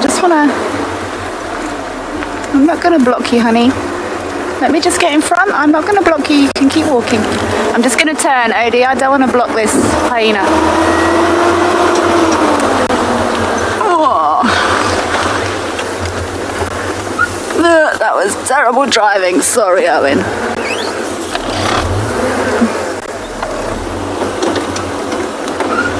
Okay, we have Indabele on the road. I'm just gonna pop forward and see if I can't find a space to turn around here and see if they stay on the road.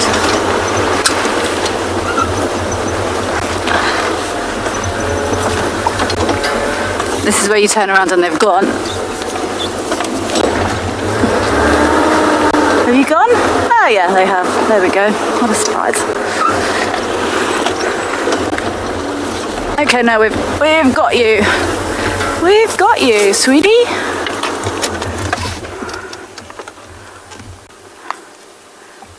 Well, good evening.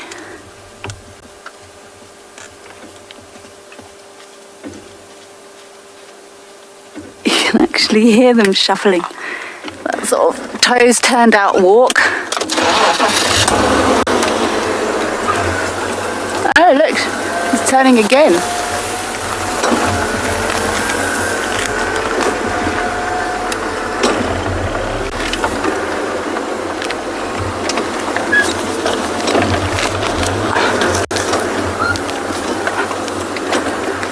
Definitely on a scent trail here.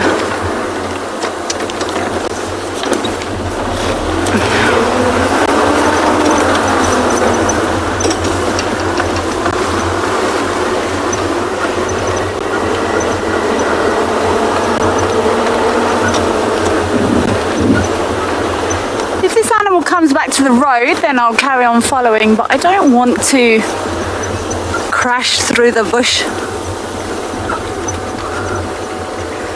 Lucy, are hyenas nocturnal animals? Books will say yes. Technically yes.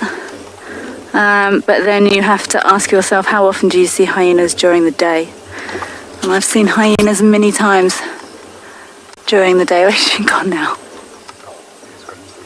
Yeah, oh yes, look, I just got eye shine, she's running there. Okay.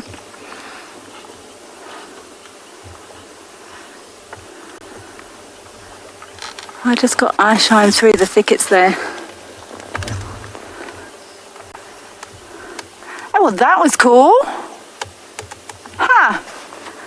What a lovely surprise. Just as I was going to give my I love it when it's dark because you don't know what's around the corner, then we find Entebbe. Super. Okay, well, I think let's carry on. I think we are incredibly lucky that these animals allow us anywhere near them at all. And I think it's really important to respect their boundaries. So we shall let her continue going on about her evening, I think. Let's see what else we find.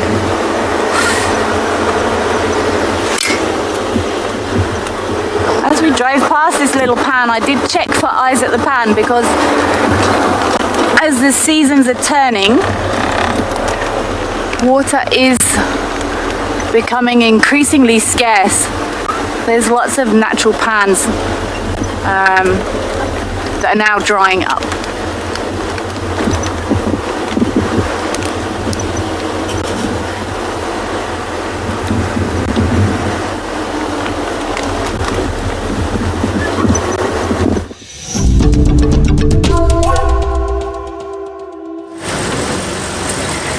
I'm very slowly making my way back towards Philemon's Dip.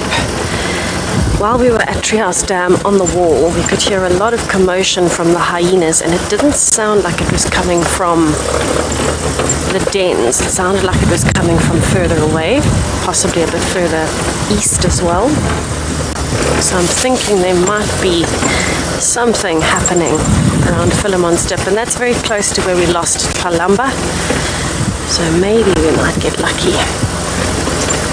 So I'm slowly scanning with the spotlight, listening for any more commotion, and just enjoying the amble.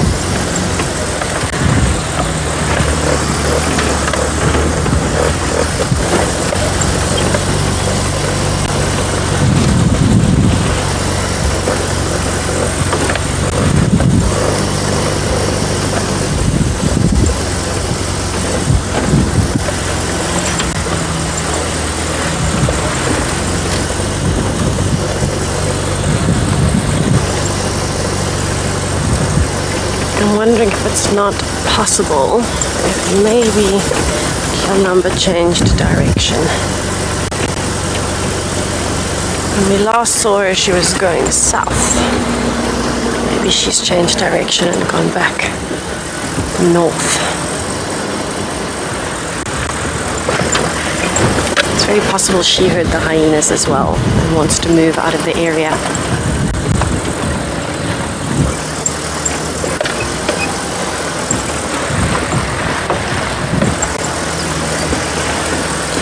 Always check the trees here at Philemon's Dip because there's a pair of rose eagle owls that we find here quite often.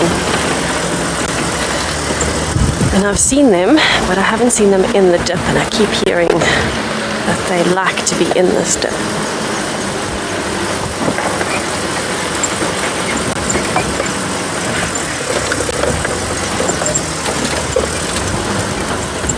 Let's see, maybe we'll get lucky down here.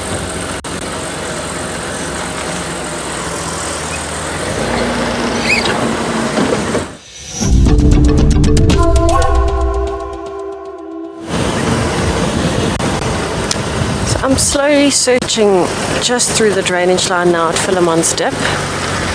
I'm checking for tracks on the road, but I'm also scanning with a spotlight, and I'm taking it very slowly because we could hear the hyenas. Quite a commotion coming from around what sounded like this area. What was that? Just be a leopard log. Yes, it's a leopard log. It looks like Mulwati turned to the side.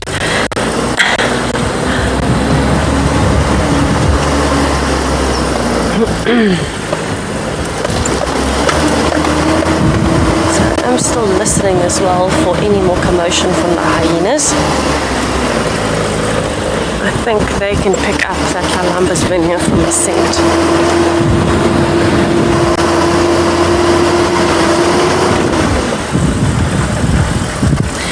Laurie Lee, I would say probably the most unusual animal I've seen is a pangolin.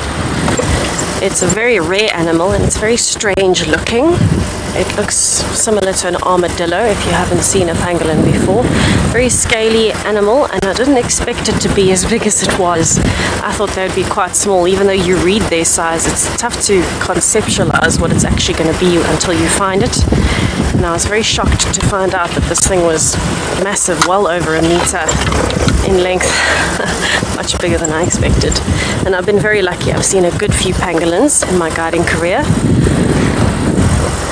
I've still got a few on my list though that I want to see that look unusual, something like an aardvark. Looks very similar to a pig, but maybe the color of a pig, shaped a bit like a dog, very rounded, long snout, very long thin tail, and strange long feet with big claws. That's still on my bucket list. Both of them are nocturnal. I've only ever seen pangolins in daylight though. Very unusual. I think quite a lot of insects and spiders also look strange. So those are also added to the list. But in terms of the bigger animals, I would say a pangolin.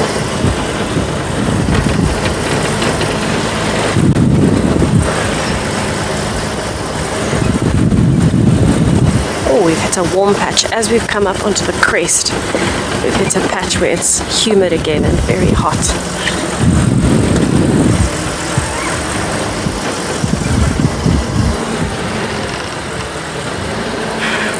I'm going to keep searching to try and find the commotion, but while I do that, I'm going to send you to Kelly to see what she's been up to in the meantime.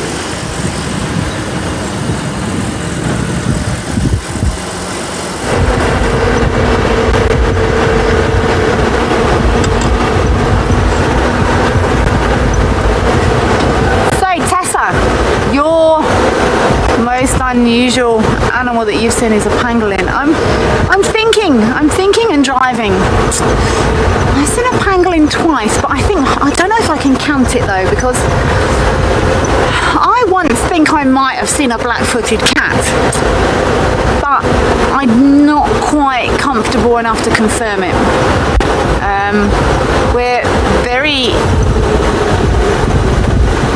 We're very picky in this industry as to what's allowable and what isn't.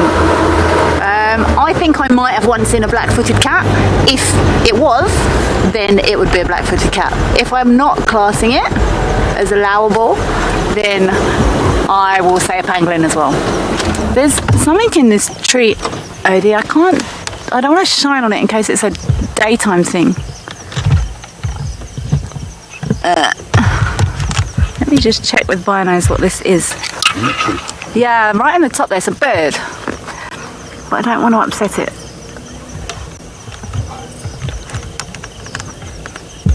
think it is what I think it is. I think it's pretty cool.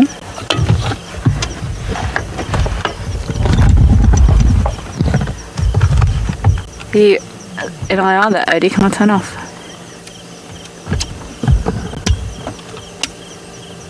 That's cool. That's a Marshall eagle.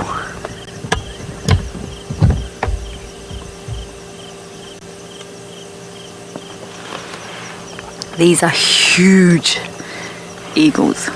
There's discussions around whether or not it's this, or I think the other huge one is a long-crested eagle. Is close. There's another eagle that's close to this Marshall, but these, we're very lucky. We see them on a semi-regular basis, but these are huge. And you can actually see, I mean, it's in a tree far away over there, so it's a bit difficult to scale. But I've actually watched Marshall eagles, they didn't catch one, but hunt baby impala before. We've switched all the lights off, so we're not disturbing this bird. If we didn't have IR, then we wouldn't be able to get a visual, because we don't shine on, certainly not daytime birds or any daytime animals at all. I'm just trying to see if it's got its, I'm looking on a monitor here because we haven't got any light, if it's got its beak open, or that's just a slightly lighter gape it's got there. I think it's got its beak open, and if it has, it's because it's hot. It's still jolly warm even though the sun has set. But yeah, I think it's got its beak open there. And the same as, you know, we see lots of birds. I think yesterday I saw a pied kingfisher. Everything is hot.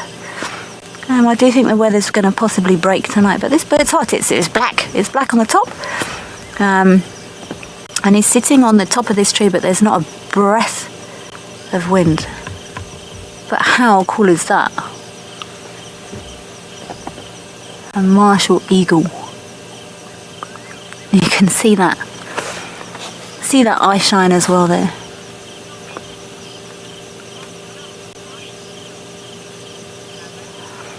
Horse lover, wow, a Marshall eagle. I agree.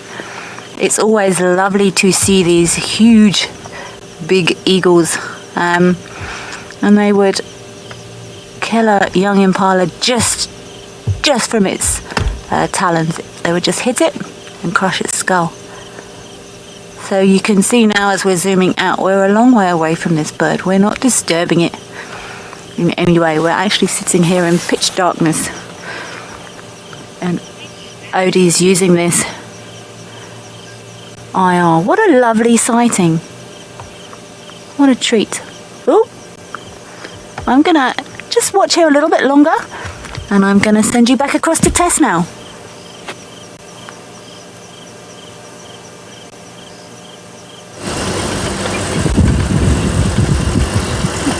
That sounds amazing, Kelly. Well done. I haven't seen a Marshall eagle here in forever. Wow. I don't think I've ever seen one here at night, so that's quite special as is. I'm still on the search to see if I can find where the commotion is coming from. I'm actually thinking I want to do a little bit of a loop, just quickly down towards Gowrie Dam and then back up from there, because it would make sense logically that animals might be in the clearing leading up to the dam. So maybe that's where I'm hearing the commotion from.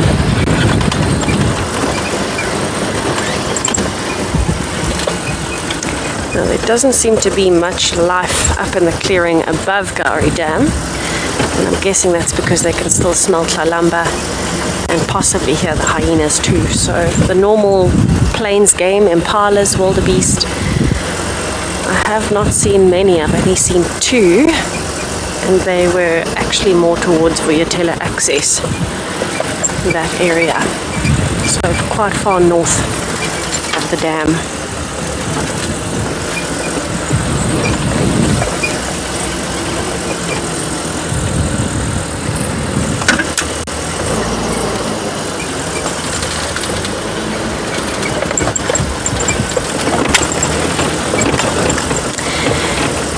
Nikki, that's the best way to answer it is that it comes with experience. You can hear that an alarm call sounds more urgent. It's the kind of call that any animal that has an alarm call, even with natural human instinct out here, you immediately look up and you're kind of looking around. And that's probably a combination, to be honest, probably a combination of knowing what you're listening for, so identifying the different calls with someone who can explain the different calls to you, and natural instinct of that's a higher pitched, more urgent, short and sweet call that's designed to get everybody in the area's attention. And it immediately picks up your attention as well. But it's very tough for me to answer that without being biased because I grew up visiting the bush. So I knew from a very young age what the normal sounds of the bush were, where somebody who's never been to the bush might feel completely differently. So it's very tough for me to answer that in an unbiased way because to me, it's instinct, but it might not be instinct to everybody because you don't know what you would normally be listening for. So I suppose the best way to learn the differences would be to look them up or to ask for somebody to help you with it. And that's often why when we're out here and we do hear an alarm call, we'll point it out and say that's an impala alarm calling, or when you hear the loud bark, that's a kudu alarm calling or a bushbuck. Because it sounds different to that normal call of impalas. It sounds a bit like a bleat of a lamb when they're talking to each other. And when they're alarm calling, it sounds like a very loud sneeze. So, yeah, it's difficult for me to answer unbiased because to me it feels like instinct, but that might not be the same for everyone. I know one of the most confusing ones is bird calls, because birds, we're so used to their normal calls that when you do hear a different call, I know it stumped Kelly and I for a long time. We kept hearing a bird calling at the lodge and we couldn't work out what it was at DRC at camp. And turns out it was a woodland kingfisher, which we know so well, but it was an alarm call, which we don't know well. We hardly ever hear woodland kingfishers alarm calling, and you don't associate it with a woodland kingfisher because we're so used to the normal call. So even that can stump us. Birds are more difficult because one bird can have multiple different calls, and when you're only used to hearing one call most of the time, then it really can stump you when you hear something different. It took us 3 days to figure it out eventually. But speaking of Kelly, why don't we go and have a look at what she's got.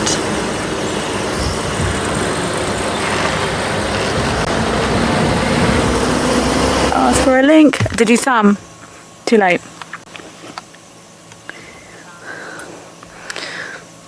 Well, I just found a Mueller's platana in the road, which is pretty cool. These are normally super aquatic, these frogs, and it's quite unusual to see it out of the water. We are right next to the dam, so I'm sure it's making its way there. I didn't block him or anything. He was just sort of hopping through the grass, and he stopped,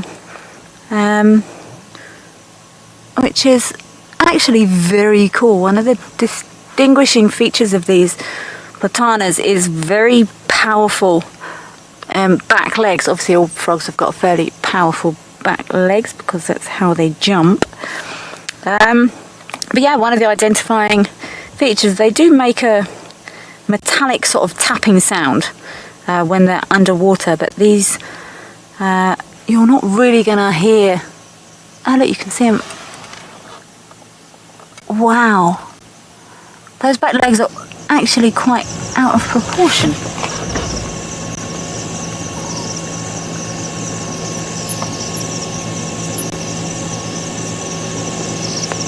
There's actually a couple of types of platana that we might find in this area, but how unusual this froggy frog has stayed here.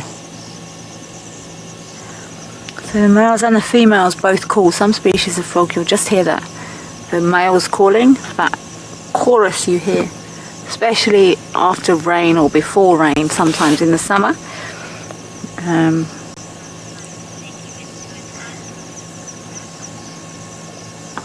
I'm sure this platana is making his or her way back into the water here.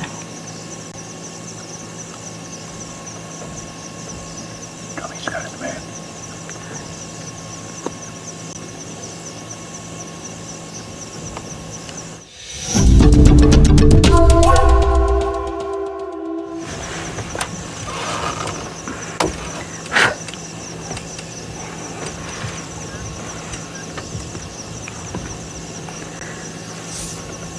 I'm gonna actually flick all of these lights off. I suddenly realised, although it's not super bright, I actually still had one of my side lights on, and I don't want to upset this Mueller's platana on its way back to the water. I cannot tell you if this is a male or a female.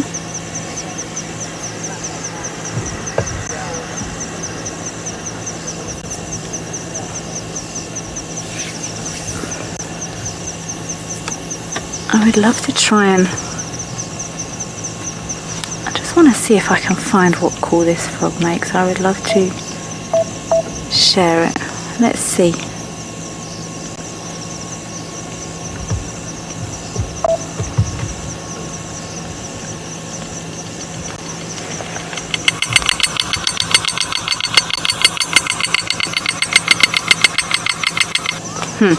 Well, I wouldn't have known that. That clicking sound was the sound this frog makes, but I'm not going to keep playing it. I'm fairly sure it would know that I am not a frog because I believe they only call when they're underwater. But I'm not going to play it any more than I need to. I've now just found a big moth that's been flying next to me, and I actually found out recently that moths and things have hairs on them to make them fly more quietly, and I certainly didn't hear that moth coming. Gonna watch this Mueller's platana and see if it goes back into the water.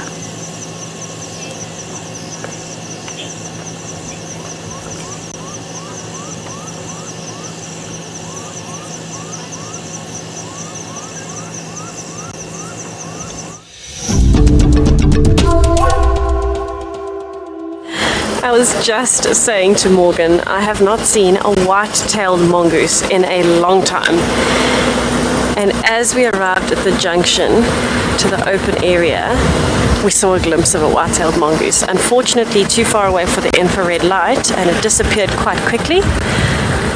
But I'm so happy that I got to see a flash of one. I haven't seen one in ages. It's quite an unusual looking animal as well. Very cool to see it. But what I want to do is, now that I am up in the open area, I want to have a stop and a listen.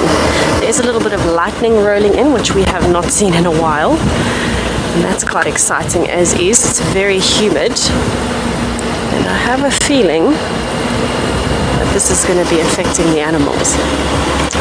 So hopefully that means we might get a little bit more predator activity, and we'll have to see how it goes. But I'm going to stop here. There's some beautiful big trees, and I just want to have a listen, because we have been hearing so many sounds. We've been hearing some elephants.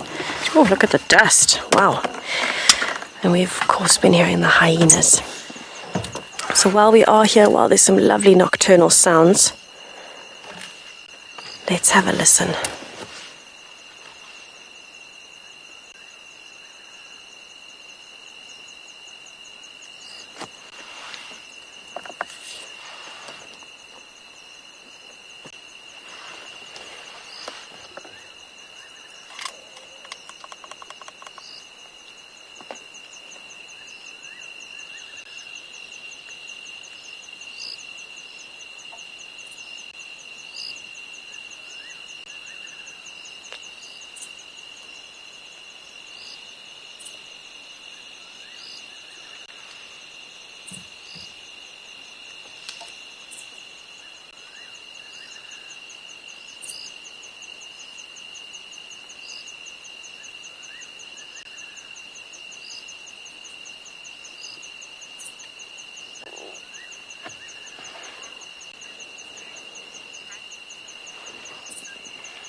Paul, different animals will react differently during a cold front, depending on the species. So things like elephants won't be affected too much because they've got a large body and they struggle anyway in the heat.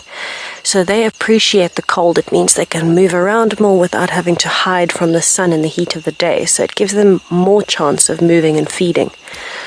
But things like impalas, kudus, zebras even, when it gets cold, you'll find they huddle together a lot more and they might be still for more of the day. And so you'll find them in the open areas where it's nice and sunny, huddled together, especially in the mornings and the evenings when it starts getting too cold. They'll actually lie down quite early. So it really depends on the different animals. For predators like Tlalamba, she might become more active. So it really just depends. It also will matter if there is rain or if there isn't. Sometimes for us a cold front is just very cold temperatures with wind and cloud cover. Sometimes it's raining.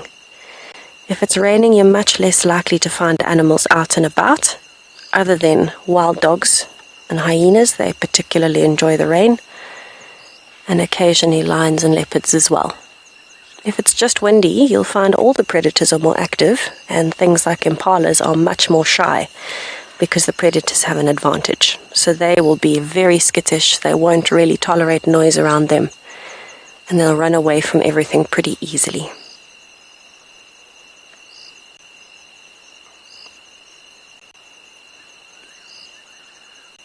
Interesting, it took until now for all that dust to settle.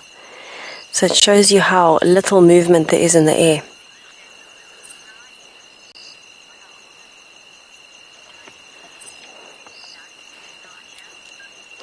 Nadia, yes, those little particles that you can see floating in the air, other than that insect that's just jetted across the screen, that's dust particles, and that's from us driving on the road. So this tells us when there's that much dust staying in the air, tells us, one, that it's hot and humid, so there's hot air rising off of the earth, off of the surface, and two, there's not enough of a cross breeze to actually blow it away, so it's hanging in the air. When there's a breeze, it blows the dust away, which means there's a better chance of us having a clear view of things. So it tells us quite a lot just by looking at those little dust particles. We're not moving and those dust particles are still coming up. So there's a small breeze and thermals still rising from the surface of the earth, particularly the roads where it's open ground and there's not much cover to keep the ground cooler. So not much grass.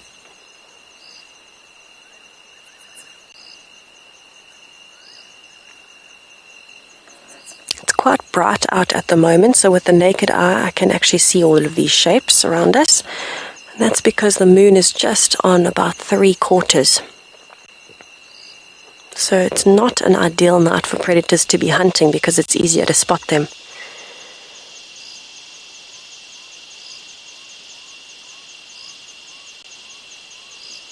Alright, I'm not hearing any more of the hyenas. I'm only hearing fiery-necked nightjars, some owlets, a lot of insects and the occasional frog. So I might carry on. I don't want to waste too much time sitting when we could have a last-minute leopard or something like that from driving around. So I'm going to head on with that just in case. But it is lovely to be able to sit at night and just soak in some of the sounds.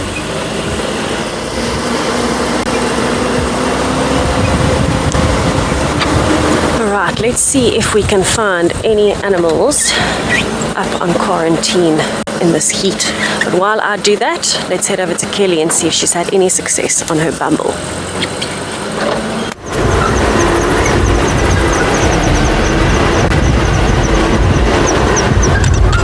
Kelly just saw some eye shine on the top of a tree and I got all excited that it was another exciting bird. Well, it was an exciting bird, but it was a little nightjar who have a tendency to not stay still for too long and also notoriously difficult to identify unless they call. Nightjars, well, there was many things I struggle with, nightjars, larks, pipits, but certainly identifying nightjars at night is not easy And it flew away anyway. That's what he's been doing.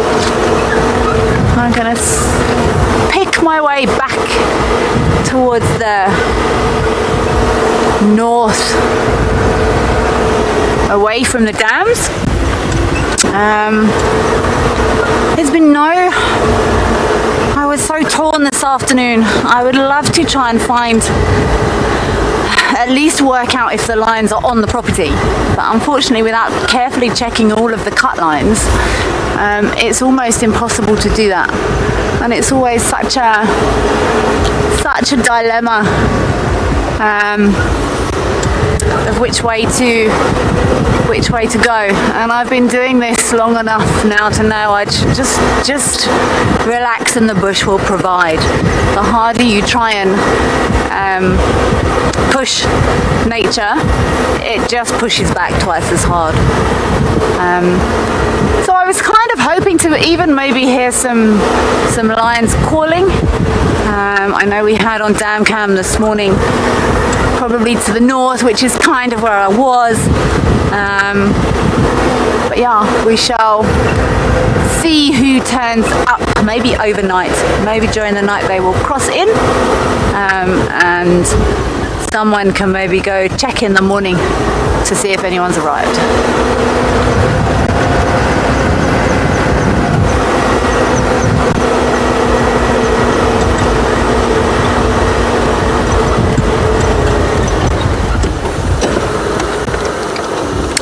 A bush baby here yet, and I would like to, so I'm checking all of the possible eye shine in the trees.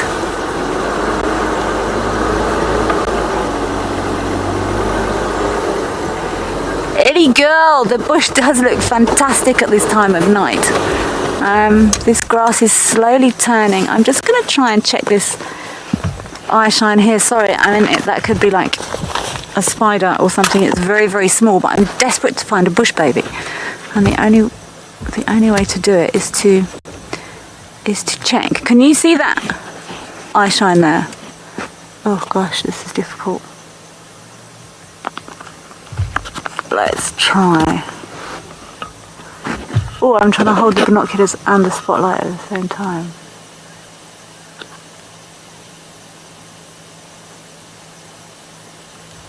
There's eye shine there, but I can't see what it is. Can you pick it up?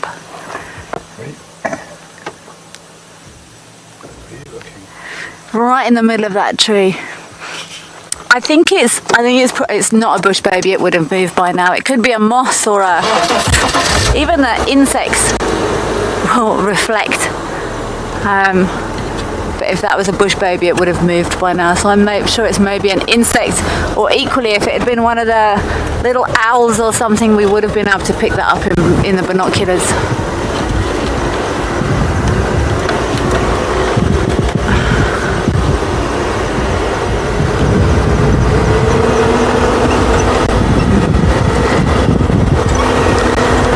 I'm going to carry on looking for my bush baby.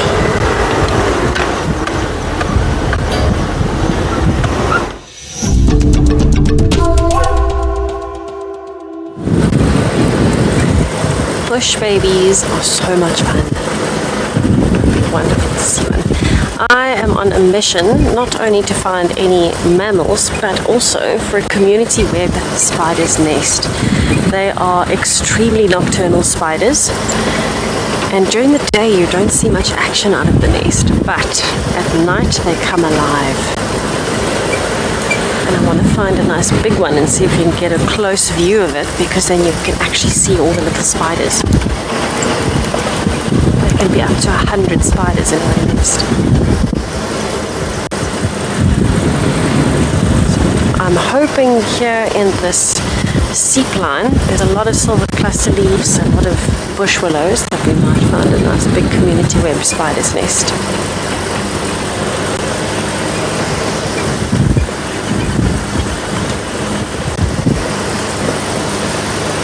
Also a fantastic area for owls, because there's a lot of pushed over trees by elephants that have very thick branches, and those are the kinds of branches that the owls would really enjoy sitting on while they're hunting at night, particularly close to the roads because it's open. so I can see prey. I'm hearing that from somewhere else.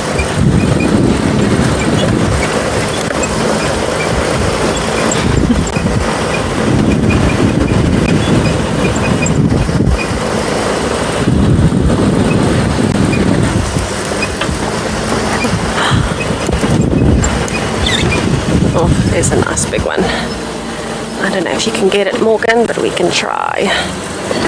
It's fairly close. Let's see if we can get it. It's that massive blob in the tree. Lots of fine silk.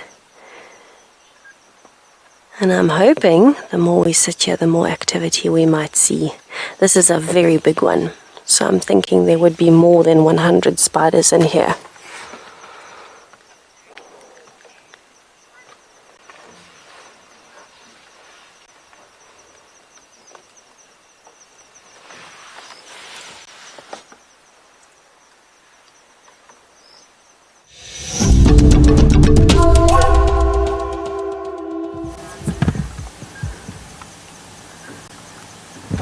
Okay, we have just managed to pick up a scorpion on this tree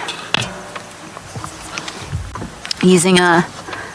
Oh look, there's a moth. I've never been so excited to see a moth.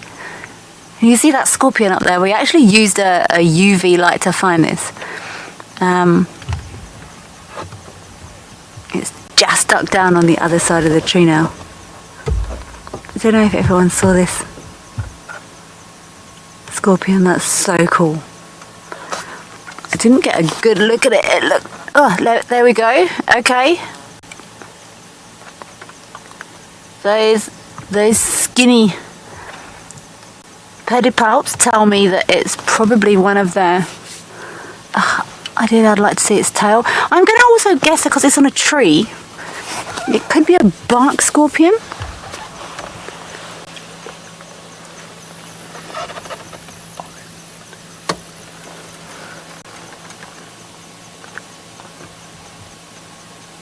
I'd love it to move around the other side here so I could get a good look at it, but it's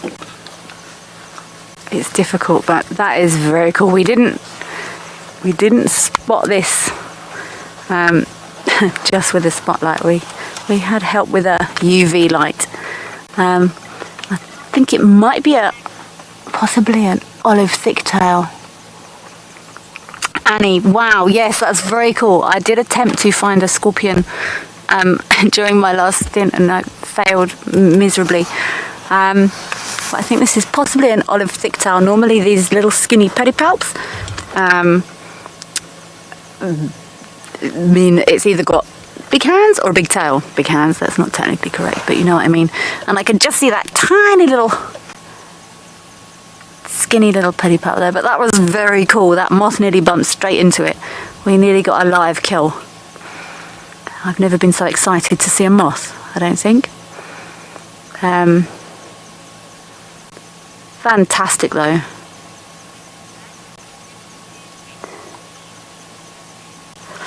I'm going to leave this scorpion very, very pleased. I'm sad it's not still on the tree, but what a great spot. Absolutely fabulous teamwork. I'm going to send you back over to Tess to see what she's got on her side.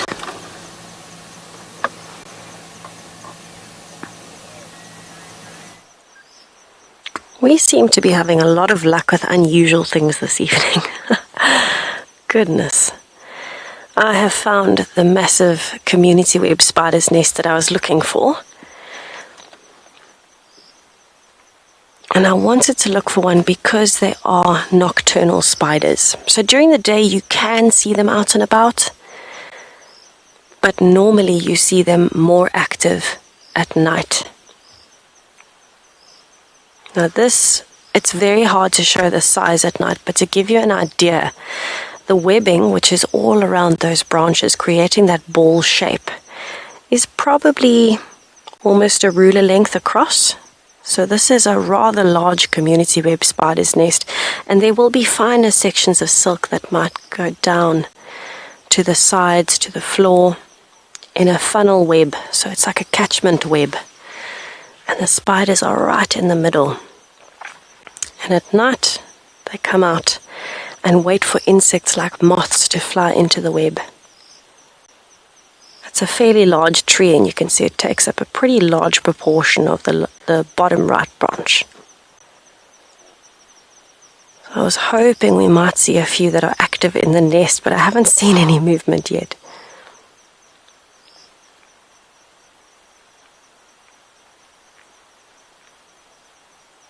It's not the kind of spider that has skinny or long, thin legs. They have quite chunky legs, thick. Our alarm word, that is exactly what one of my brothers would say if I showed him a nest like this. He would not be very impressed. But it's another fascinating part of nature. As much as they can look a little bit strange because they've got 8 legs and the way they move can kind of trigger something in your brain, it's nice to look at from a distance, I'll give you that. Just imagine 100 spiders erupting out of that nest. Would be quite interesting.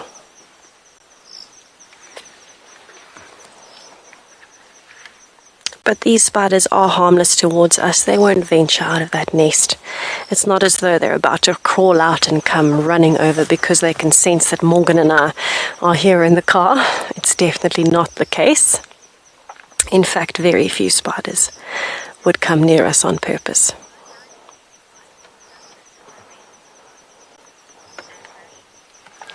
Anne-Marie, it was an absolute pleasure on our side to see Maribs and Tlalamba as well. I know everyone was waiting for an update on Maribs. And of course, I've been looking for Tlalamba because I haven't seen her or her cubs in a long time. So for me to be able to find her today, and thank you to Chris as well on Dam Cam for pointing her out. There's a leopard at the dam. It's been absolutely brilliant to see her. And I think it's the first time in a long time Morgan and I have been able to spend a full 3 hours with one leopard without going anywhere else, without having to do anything else. We got to spend that full amount of time with her. Unbelievable. And of course for Kelly to see my ribs is always fantastic. But it has been a pleasure having you with us today. Thank you for sharing with us. Thank you for enjoying with us. Please join us tomorrow morning. We're excited to see what else we can show you.